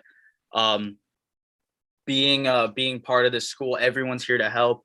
There are buildings that are like specifically designed to confuse you just so you're asked to help, because everybody here has just loves it and they love helping each other out. What about you, Kyle? How was your transition? My transition was great. There's a lot more responsibility in college, but I kind of appreciated that. It was very scary at first, but over time I learned to handle those responsibilities, which was great. I would like to talk about kind of academics in general for a little bit, if we can. So the academic experience at Rutgers really depends on what school you're in and what major you're in, because there is academic buildings on each and every campus and different classes for each and every school. However, there is different size classes, different groups of friends that you can find within these classes. What I really appreciate is when you first get to Rutgers, there's bigger classes for like the general courses that a lot of people are taking. So that's a great way to find different friends. But then once you get more like defined into your major, the classes become smaller and you have a smaller group of people working towards the same major, the same groups. But there's also in these very larger classes in your first couple years, a lot of ways to make these large classes feel smaller. One of them I mentioned before, which was office hours, which is professors hosting an hour or more each week where you can go in and ask them questions about the class. And I mentioned it before as a great way to ask professors about their research as well. But I'd also like to mention the recitation system. And if you're not familiar with what a recitation is, it is for large-scale lecture classes. You'll have one lecture a week, or maybe even two, and then a recitation. And this recitation is taught by a teaching assistant, and it's capped at about 20 or 30 students. So it is a smaller group. And you go over the information that has already been presented in the class. So you're not going to be introducing any new information. Maybe you'll be working on problems collaboratively. Maybe you'll be taking quizzes, but it's a really good way to make the big class seem smaller and really go over the information again without having to learn new information this week. So when I was in my big classes like chemistry my first year, I would learn the topic in the lecture, then I'd go over the problems in recitation. And if I had any more specific questions, I'd reach out to the professor in office hours. Jason, do you have any comments about that? Yeah, office hours, amazing. I was really struggling in my my first year English writing class, and I'm a STEM kid, so writing just doesn't come that easily to me. So I would go to all my professors' office hours, and she would walk me through how she does the writing process and how it really helped me to build my my repertoire of like vocabulary and different terms and different styles and ways to write. So office hours are really the go-to way to get to know your professors, have them help you with your classes, or even talk about life. Like that professor who I went to every office hour, I still talk to this day. I haven't had a class with her in 2 years, but she's just one of the greatest human beings I've ever met, and she's so great. All the faculty at Rutgers are. We're about to end up the session, but there's one question I'd like to get to before we go. What was my favorite class? I would have to say it was my Burns seminar. Burns seminar are first year seminars, which is 1 credit pass fail, taught by an expert in the course. Mine was a combination of 2. It was interdisciplinary on poetry and astronomy, aptly named The Poetry of Astronomy. And I got to write sonnets, poems, acrostic poems, like all these different types of things about comets, dark holes, planets, and so many cool things I just learned in this creative writing class about space. So a physics professor and an English professor came together and taught this amazing class about poetry. Do you want to know my favorite class? Do we have time? Yeah, one more. I'm going to take it in a bit of a different direction. My favorite class, I mentioned it before, Geographic Information Systems. I am a geography minor. It was really teaching us about the GIS as a software And I was in the computer lab every week and we were working on the software together. And this software is basically about how to attach data to spatial locations and analyze it that way. And I took this class so I could be better prepared for my research, because when I got into my research, we were using the principles that I had learned in the class and the software to map landslides and to determine landslide susceptibilities. So it was like, wow, I learned how to use the software and now I'm applying the software. That's cool. That's awesome, Kyle. All right, I think our time is up for now. Thank you all for being a great audience. I hope you took something away from this this section, and stay tuned for 11 for the next section. Thank you. Bye. And here we came to Rutgers and resolved to learn all that we can. And so we settled down in that noisy college town on the banks of the old Raritan. On the banks of the old Raritan, my friends, where all Rutgers ever was shall stand. Or has she not stood since the time of the flood on the banks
Hi, everyone. Welcome back to our Rutgers Open House YouTube live stream. We are super excited to have you with us today. For the next 45 minutes or so, we will be covering our 5-campus system, as well as an overview of transportation between our 5 campuses.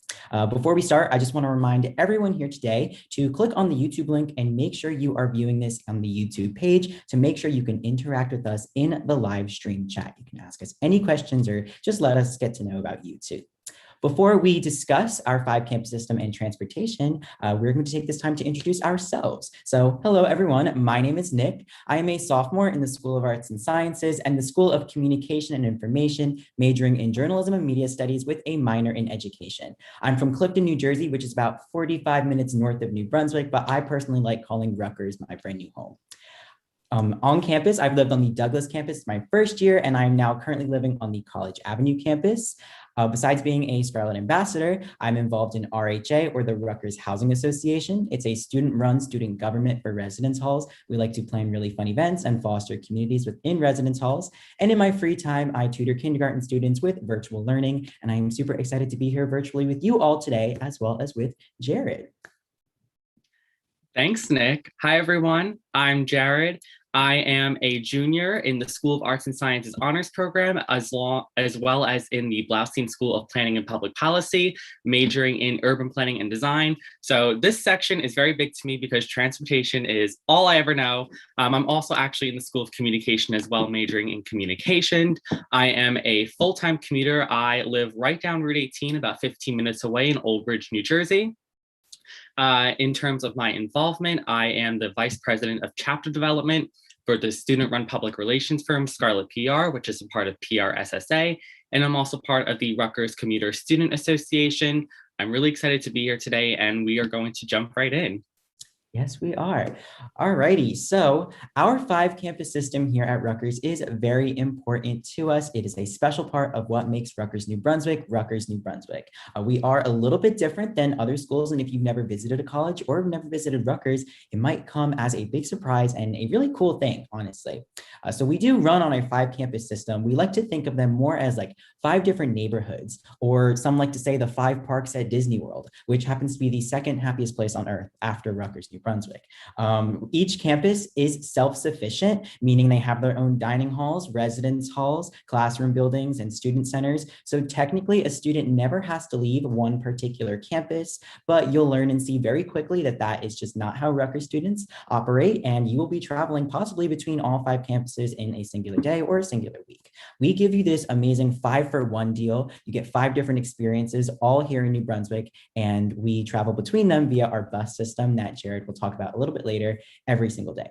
So I'm going to briefly cover each campus and what they have to offer and what their different vibes and feels are. So our first campus is the Bush campus. Bush campus is split into 2 parts. It has our athletic portion and our academic portion. On the athletic portion of the Bush campus, we have SHI Stadium, which is our football stadium. It houses over 50,000 seats for a student like you. We have our PGA sanctioned 18-hole golf course as well. And we also have Sunny Werblin Rec Center, which is the largest of our 4 rec centers here on campus. It has an Olympic-sized swimming pool. We can actually adjust the depth of the water. We have a story-high high dive that students can jump off of every single year for a free t-shirt. And we also have really cool racquetball courts and a fitness center where you can take fitness classes and just work out in every single day. The academic portion of the Bush campus is very STEM focused. The campus has buildings for the School of Engineering, Computer Science, and Math departments, as well as the Ernest Mario School of Pharmacy. A lot of the buildings are really cool, brand new and modern looking. And fun fact, the School of Engineering's Richard Weeks Hall of Engineering, which is the flagship building for the School of Engineering, was actually designed by Rutgers students themselves. So that is a brief overview of the Bush campus. It is very suburban. It's quite large. I don't know, Jared, do you like the Bush campus? What makes you, how do you find yourself on the Bush campus? I mean, I think all of us Scarlet Ambassadors are a little biased to Bush because our home, the Rutgers Visitor Center, is located right there on Bush campus.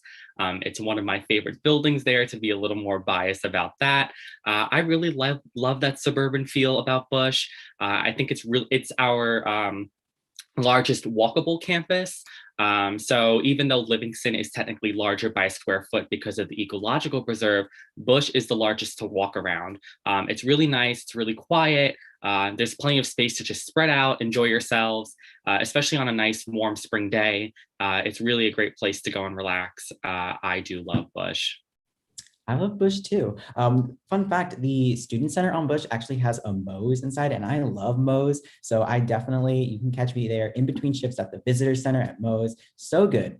But Jared, thank you for mentioning Livingston, because Livingston is the next campus that we'll be traveling to. So on the Piscataway side of the Raritan River, we have the Bush and Livingston campus. They are very close together, just a short bus ride away. Our Livingston campus is our newest and most modern campus. It houses our business school, our ecological preserve, as Jared mentioned, and the RAC, or the Rutgers Athletic Center. This is where our men's and women's basketball team plays. They made it to March Madness this year, which is so fun. We like to call it our first year friendly campus because a lot of first year students actually do live on Livingston. You are by no means have to, you can live wherever you like, but it just so happens that a lot of first year students do end up on Livingston. All of the buildings are really close together, so it's easy to navigate, but there's always so much action going on. We have our very own movie theater, Rutgers Cinema, on Livingston campus. We play brand new movies. Like I saw Spider-Man Homecoming there. I saw Toy Story there, like literally brand new movies. It's not just boring old educational black and white films. It's actually a lecture hall during the day and then a movie theater at night, which is a lot of fun. My roommate worked there and he always came home with extra bags of popcorn. Such a big plus. We also have our tech store, barbershop, and Starbucks on the Livingston campus. We have Kilmer's Market, which is a meal swipeable place where you can buy groceries and get really cool deli sandwiches. And we also have 16 Handles, which is a frozen yogurt place on campus. And then, of course, Rutgers is in New Jersey, and we love that. New Jersey is the diner capital of the world. So we have our very own diner, Henry's Diner, located on the Livingston campus, and they also take meal swipes. Jared, do you like Henry's Diner as much as I do? Oh my God, of course I love Henry's Diner. It's such a great place to go, especially after class on Livingston, especially because they take the meal swipe. As a commuter, I never had a meal swipe program, but my friends had all their guest swipes that they needed to use on me. So of course, no matter, even at the Livingston Dining Hall too, the food at Henry's Diner is delicious. It's just as if you were at any other diner in New Jersey. So it's really iconic. My favorite meal at Henry's Diner is chicken and waffles. Highly recommend if you ever find yourself going there. I love their wraps. Really good. And the chips that come with it, really good. Totally. All right, so now we are going to head over on Route 18 and go to the New Brunswick side of Rutgers, New Brunswick.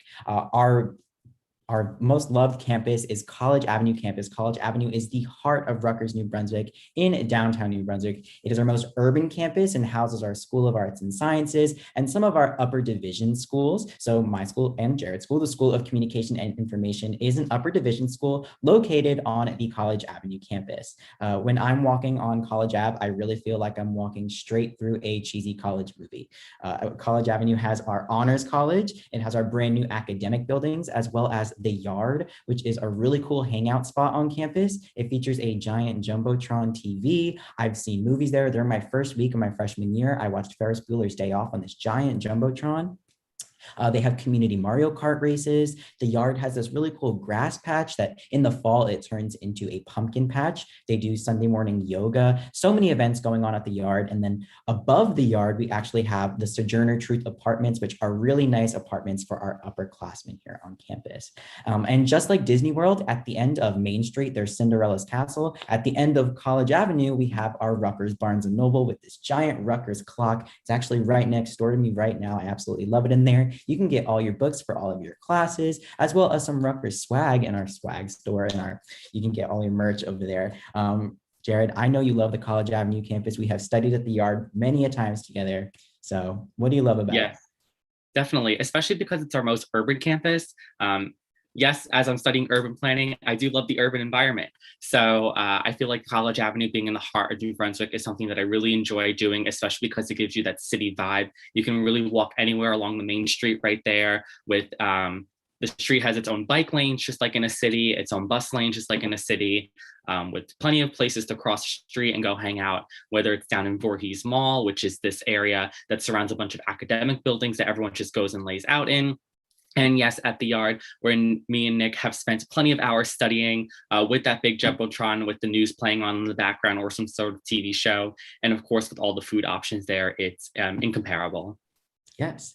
So as I mentioned before, every single campus has its own feel. So we went through the suburban Bush campus, went to the really modern Livingston campus. Now we're in a city here on College Avenue. But if you head over to our Douglas campus and our Cook campus, which are so close together, you might often hear us refer to it as Cook Doug. We never really know where one starts and the other one ends. They're kind of just one giant landmass over here. But Cook and Douglas campus are our rural campuses. On Douglas campus, it is super green. It is where I lived my first year. I absolutely love it. I consider it my home. You can find trees, bunch of grass patches. We also have this thing called Passion Puddle, which is a really cute puddle that you can sit and picnic with your friends around. It is home to our Mason Gross School of the Arts, as well as our Douglas Residential College for our female identifying students on campus. And our Cook campus is home to our School of Environmental and Biological Sciences. It has our fully functioning Rutgers farm, and by farm, I mean farm. Horses, goats, sheep, cows, chickens, pigs, you name it, we have it on our Cook campus. I lived right across the street from the Rutgers farms, and I absolutely loved it. I would go over there and check out the horses with my friends on a weekend if we were really bored. It's super fun and super cool. You can actually take a class in your senior year where you raise a baby farm animal. So I think that's pretty fun. Jared, thoughts about the Cook or Douglas campuses? It's really cool to go to a more forestral and rural campus after going through all those other campuses too. It really gives you the option to spread out and choose your own vibe for the day. I tend to fluctuate between all the different campuses. I especially like Douglas because I'm obsessed with Dunkin', as you can see right here. Dunkin' Donuts is located in the Livingston Student Center, as we mentioned before, the Student Center there, and in Douglas as well, which is great. There's also places to go eat through the downtown area, which is great. The Blasty School of Planning and Public Policy, School of Nursing, and the Mason Gross Art and Photography Studios are located in downtown between College Avenue and Douglas and Cook, which is really cool. So you can always stop by between campuses along the way there. Cook is really great. I spent a lot of my first year there with my friends who lived on campus in those halls in Cook campus. It's a really great escape because it's also really quiet, and I loved seeing the farms and the greenhouses there. And the Cook Student Center had my favorite build your own grill type of thing where you can make your own paninis, kind of Wawa style with the kiosks. So that is something that I've definitely enjoyed when going down to those campuses. Absolutely love Cook Cafe. That place was so good. But as Jared mentioned, one of my favorite things about the campus overview and the campus layout of Rutgers, New Brunswick is that you get these different experiences on each campus in a singular day. So living on the Douglas campus my first year, which tends to be a little bit quieter, I loved going home to that at night after going to like College Avenue during the day to like go through work and class. So I would take that bus after I wake up in the morning and go to work and commute like a regular adult in the real world, and then come back to this nice, quaint, quiet home at the end of the day. And that's really how I loved spending my day. This year, I am living on the College Avenue campus, so I do get that hustle and bustle all day long, which I love equally. But when you come to campus, you will find what works best for you in making your schedule and navigating all of our 5 campuses. Just last thing before I toss it over to Jared to talk about transportation between these campuses is you might have noticed that I've been saying that each campus houses a different school, or like the School of Arts and Sciences, and that's mostly on the College Avenue campus. The Mason Gross School of the Arts is on the Douglas campus. This by no means means that you have to live on that campus. Rather, it is just where the departments are headed. At Rutgers, we want you to live where you want to live and where you want to spend all of your time and what you love the best and what you think is most interesting. And you can plan your schedule accordingly and all of that. So I just really love the Douglas campus and its quiet feel. So that's why I chose to live there during my first year. But as Brandon mentioned in the earlier session this morning, he really loves the Livingston campus. So he spends a lot of his time over there. But one important part about these campuses is getting in between them. So I'm going to hand it over to Jared to talk all about transportation and our Rutgers bus system. Thank you, Nick. I think also what's great about me as a commuter was that I got to choose my campus every single day and then still go home to my house, especially because I had friends living on all the different campuses. It was a really neat experience. It is a really neat experience for me to be able to do that. So be so versatile with where I want to go every day. So like I mentioned before, I am in the Blasty School of Planning and Public Policy. So transit is my life. I do want to do transportation policy and planning when I'm older. So I know the system like the back of my head. What I'm going to do for everyone actually is send to the chat a PDF style of the map for the fall 2021 Rutgers campus bus system. Please save this. This is public information that you can look at. Our bus system is run by the Institution of Planning and Operations. So that link that I just sent has a map of the buses that I'm about to go over. So Rutgers University has the second largest transportation system in New Jersey, behind, of course, New Jersey Transit. We operate 6 direct express shuttles between all 5 of our campuses. So if you are looking at that map that I just sent, for example, if you look at the College Avenue right in the middle, that campus, you have the Scarlet route, which goes to downtown Douglas and Cook. The purple route will go to Bush, and the orange route goes to Livingston. All of these bus stops are located at our main academic hubs at each of our campuses. This is usually 1 or 2 stops located spread out amongst these campuses. And it's usually about a 5 to 7 minute walk from residence halls, dining halls, and any recreation facilities that you may be attending or going to or living at one of those campuses. So it's really easy to walk across any of those campuses that you might be on and head to a bus stop. Our Rutgers buses do not require an additional fare, and they are open to the public. They operate about every 5 to 7 minutes with additional buses provided during change of class. So this way, there's plenty of space for everyone when going between those campuses. You'll never spend more than about 10 to 12 minutes on a bus either. They are rather quick, and the drivers use detours during rush hours to avoid any traffic. We all know we're in a city in New Brunswick. The bus drivers know that students have to get to class at a certain time, so they always make sure that they are going the fastest way possible, especially during the height of rush hour when life outside of Rutgers is trying to head into work or head home as well. The buses operate from about 7 in the morning to 2 a.m. that night. When the buses are not operating, we actually have something called the Night Mover. This is an on-call bus shuttle that operates during the late night hours, like I said, when the buses aren't running. Rutgers students actually receive this phone number to call the Night Mover at new student orientation. That bus can pick you up at any designated point on campus and drop you off at any desired location for free. It does not have to be at a bus stop, and only Rutgers students will have access to the service, so it's completely safe, and it's something that a lot of students utilize when our buses are off the clock. On weekends and during spring and winter breaks, we actually operate 2 different routes. They are circulators that operate all around the university. One goes clockwise, called the Weekend 1, and the other is counterclockwise, called the Weekend 2, making all stops at our designated bus stops that the normal colored shuttles would operate to.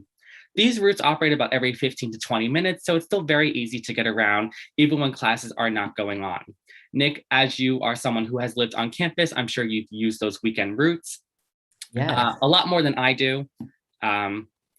Do you have a favorite? Do you like the 1 or the 2? Because they all go every I love weekend 1 and weekend 2. I love them both equally. You'll learn how to manage the bus routes. Weekend 1 sometimes goes on the highway versus going on the local street. So you might get to the place you need to go a little bit faster than the other. But then when you're going back, since they run in opposite directions, you have to catch the other one to get there. But I love the weekend routes because it gets you to all of the campuses. So if I want to stop for somewhere like on George Street to get some food in between class, or not class because it's a weekend, but just to hang out with my friends, I can go on George Street, then catch that same exact bus and head to a different campus.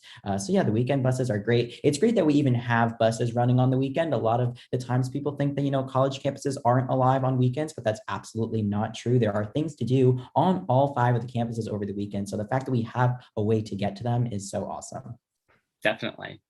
And even as a commuter myself, I'm also reliant on the buses. When on campus, you actually cannot drive between campuses. If 36,000 people were driving their cars between campuses, we would actually never get anywhere at any time. So every student is required to purchase a parking permit at the beginning of the year at a designated campus if you choose to bring your car to campus or if you're a commuter. So commuters can choose between one of the 2 parking decks on College Avenue or Livingston, or a surface lot on Cook, Bush, or Livingston. If you are living on campus, you can purchase a permit to park on campus. It doesn't matter what year you are. If you're a first-year student, you can bring your car on campus. If you're a senior, you can too. It doesn't matter. But you must leave your car at your designated parking lot near your residence hall unless you are leaving the university campus. This is why we have our bus system. It's very sufficient. It operates between all of our campuses all the time, as we've mentioned a few times just before. So you really don't need your car when going on campus, but you can use it if you decide to go out somewhere else off campus otherwise. And just to note too, that if you are living on the College Avenue campus, you do actually have to park on one of the other 4 campuses because of capacity constraints for commuters and New Brunswick Parking Authority regulations. But other than that, if you're on one of the other 4 campuses, you can usually park right at your residence hall. But one neat thing about the Rutgers parking permit, which is a fun fact, is that if needed, you actually do have a designated lot at Rutgers Newark and Rutgers Camden. So I've actually used the Rutgers Newark lot once when I decided to take a PATH train to Manhattan. It was really easy. The institution planning operations website gives you a list of all the different lots that you can park at certain times. So it's really easy and convenient to figure out where I can go and when. So actually, speaking of trains, I am going to talk about some of the connections that we have from the Rutgers bus system to other forms of transportation, including at the New Brunswick train station, which is located right off the College Avenue campus, where you can pick up New Jersey Transit and Amtrak. So the Northeast Corridor line of New Jersey Transit brings you directly into Newark and New York within 40 minutes, and Trenton within about 25 minutes. At Trenton, you can actually connect to the SEPTA regional train service to Philadelphia. Nick, you are from North Jersey, so you are an avid user of both the Northeast Corridor and Maine-Bergen County lines. So could you tell us a little bit about how you head home sometimes? Yeah, sure. I use the train very often. It's actually right outside my window. I can see the train station right here. I absolutely love it. It is super quick and super easy. Even when I didn't live on the College Avenue campus and it was right in my backyard, it was just a quick bus ride away, and I was right there to take the train on time to head home and annoy my parents for the weekend or head to the city to hang out with my friends. So it, again, is super easy. The Northeast Corridor line is right here.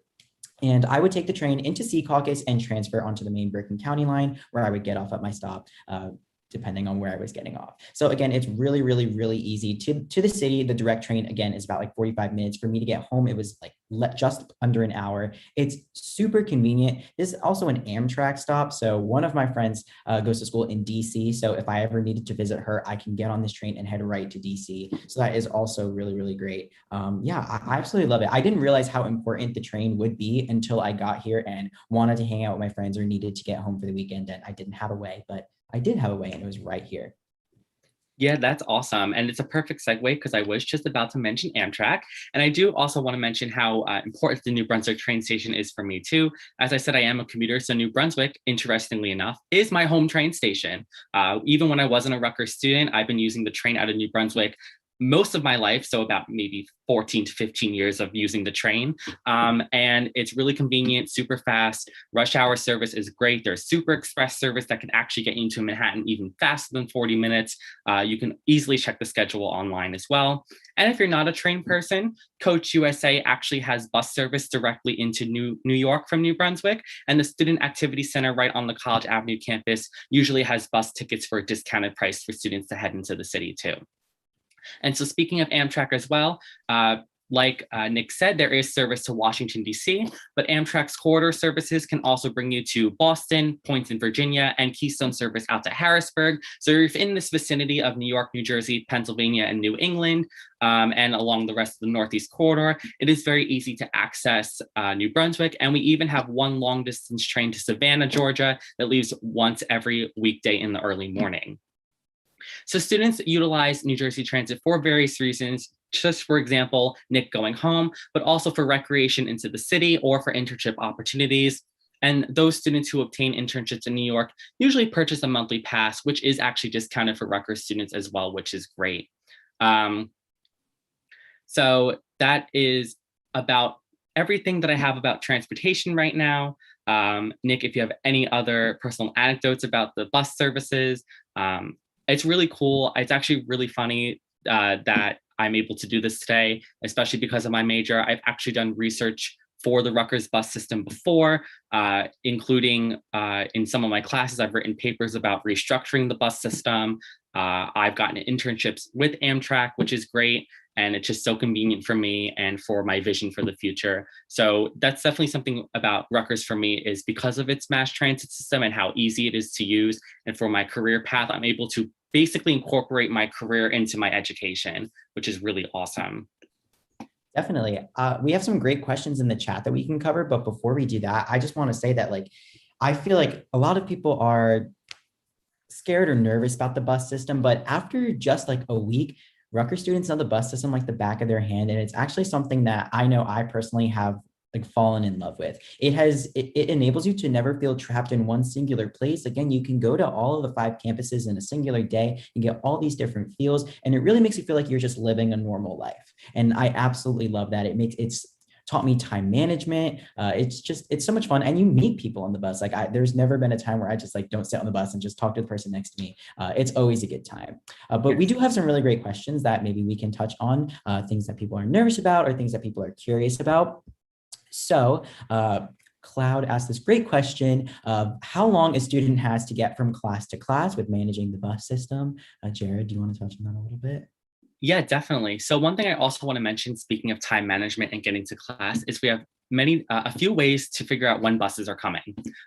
Some of our bus stops actually have countdown clocks, so you can see at the bus stop in the little shelter where the bench is. Sometimes it'll say the bus and how many minutes away it is. We also have a Translock app, Translocator. It's a transit locator. It's an app used for many different bus systems, but Rutgers New Brunswick is one of them on that app. You can physically see on the map where all the different buses are, their capacity, which is great, and how far away they are from your bus stop. So usually for classes coming this fall, you have about 40 to 60 minutes to get between any of your classes, even if it's on the same campus or a different campus. So that is the best way to figure out, your time management. I always say that once you are done with the class on a campus, immediately go to the next campus. I don't like waiting around on a campus that I was originally on and risk running late to the next class on a different campus. So I'd rather get to my destination first and hang out there. So that's something that I always suggest. Everyone is a little different though. Some people do half and half. They'll wait a little bit on the campus that they were on, hop on a bus, and then wait a little bit on the next campus. I'm the type of guy that tends to go to the next campus first and relax there for a few minutes just to allow myself that extra cushion time. Yeah, totally. I could not echo that enough. I also love going to the campus extra early just to like hang out, maybe grab a bite to eat and then sit in class earlier, sit in the hallway and get some studying done before class starts. It's definitely always possible. There is a question about what's the earliest time for a class to start and maybe how that affects the bus system. I know it might be different for next semester, but in previous semesters, the earliest time a class started was about 8:10 a.m., I believe. And since the buses do start at 7 a.m., you have plenty of time to catch a bus and get to class. And the buses are not going to take you an hour to get from campus to campus. Each bus is just about a 5 to 15 minute bus ride in between campuses. So you'll definitely get there in time. I've had to be on a different campus earlier, whether that be for work or some type of meeting, and the buses start exactly at 7 a.m. Sometimes you can catch one even earlier if the bus driver is right on time. So you'll always have a bus at your availability. Do not need to worry about that at all. I'm looking for more questions. I do also want to mention too, with a little bit of reality, that this is a bus system in a city. Sometimes things happen on the bus, on the highways, where there may be a little bit of congestion, there may be some crowding on the road, and professors are always really accommodating of that. They understand that we are reliant on a bus system, and they don't mark you late because of a bus. We do have a great cushion amount of time to get between those campuses. So it's always about that time management and understanding that we are a part of basically a city system, which is really great for the real world too, especially if you plan on living in a city and working in a city. So it's really great to build upon that and learn from your experience on the buses. And they're just a part of our culture here at Rutgers. We love them.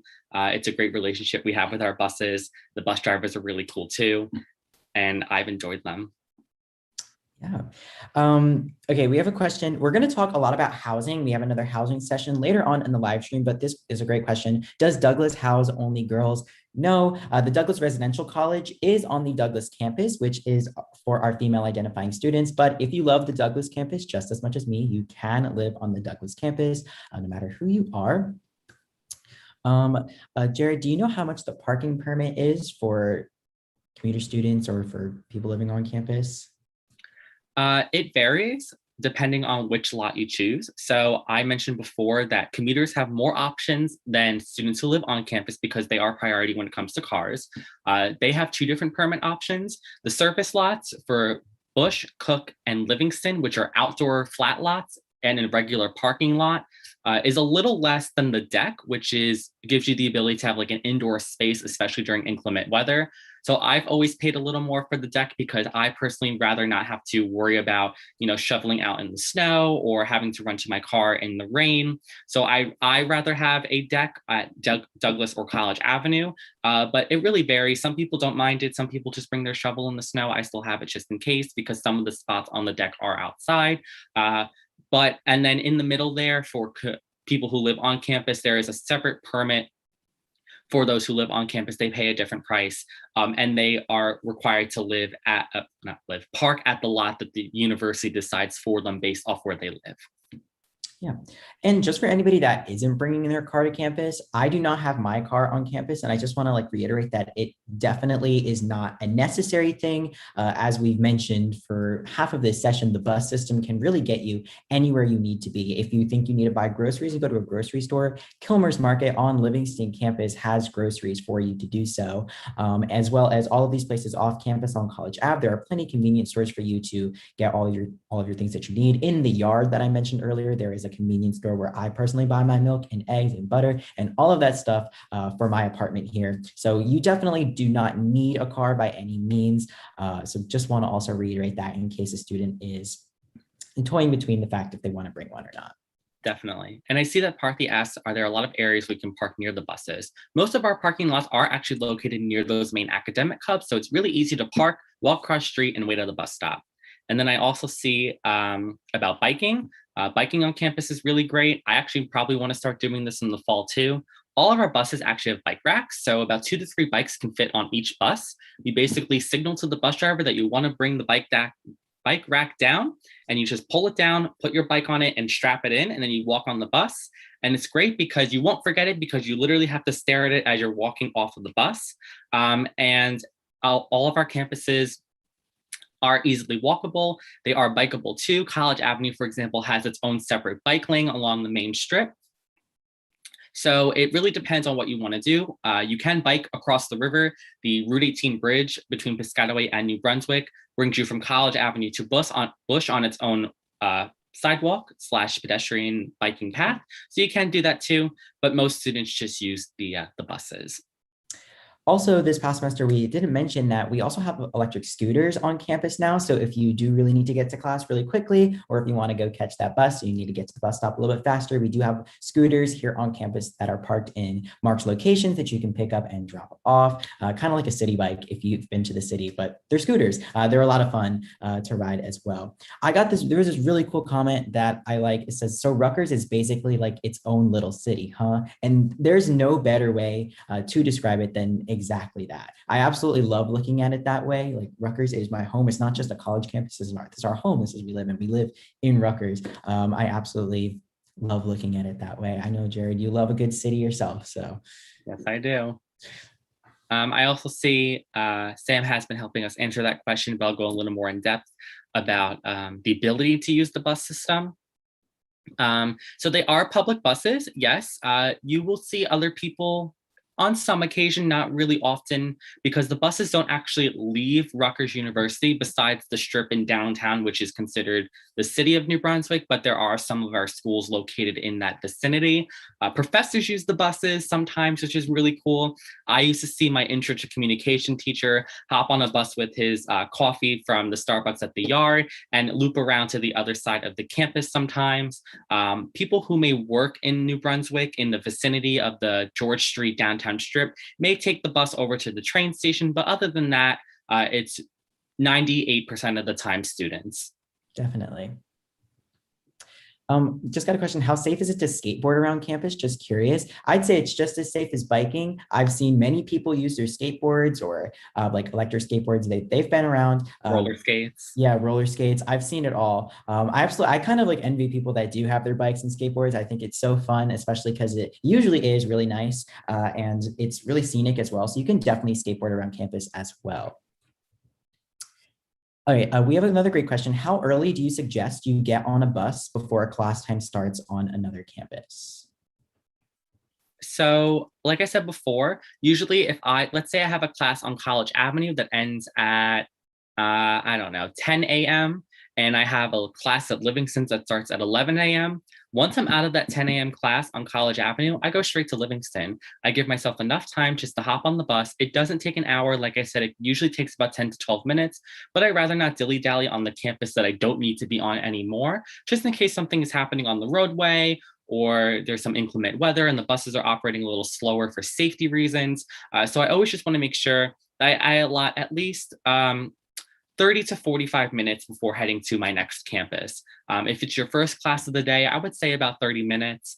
It all depends, and you'll get accustomed to what you think is best based off your time management skills. If you can get ready a little quicker in the morning, you may need less time and you can hop on the bus a little later. If you know you're someone who needs to go get that coffee first or go get that snack or breakfast or some sort of meal in between, you may want to add extra time between going between those campuses.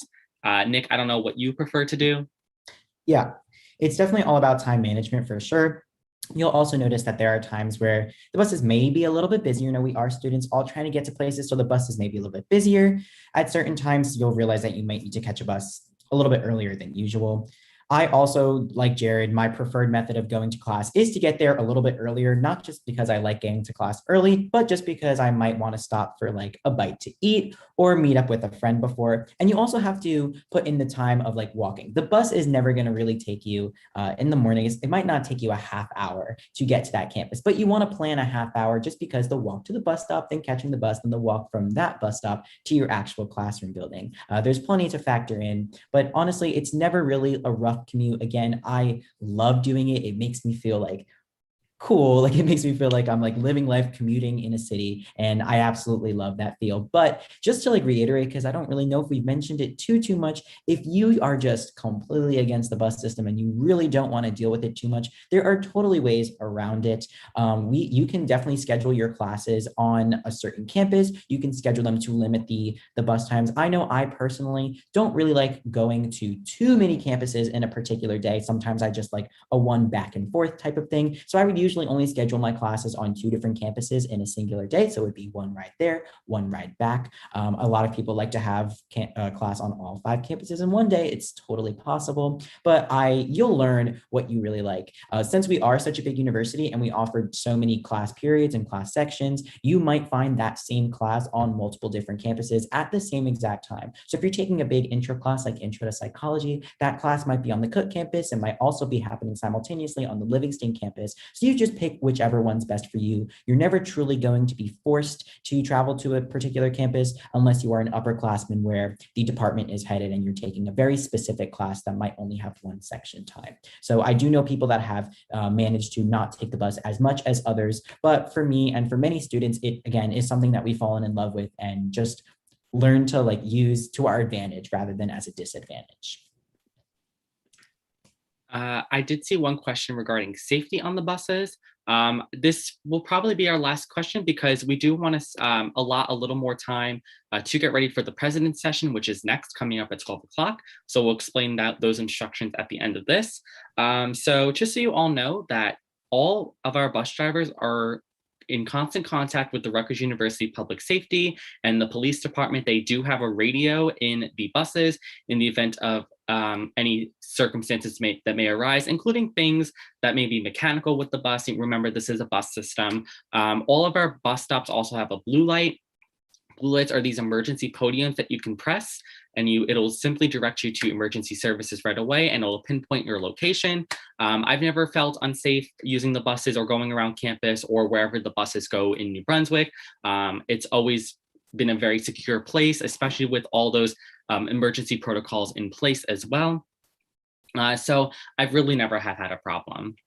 Yeah, me either. And again, to reiterate what Jared just said, I have never personally felt unsafe on campus or on a Rutgers bus.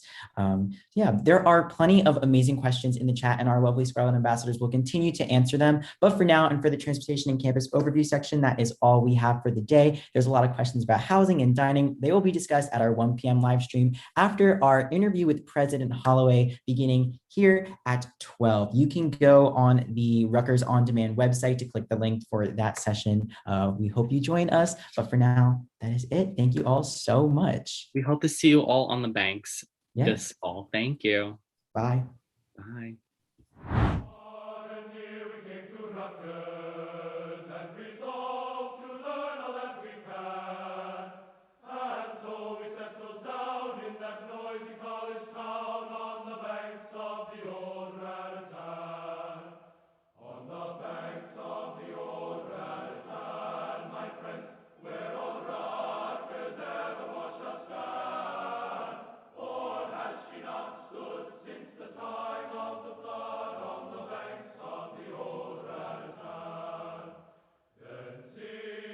down to alma mater.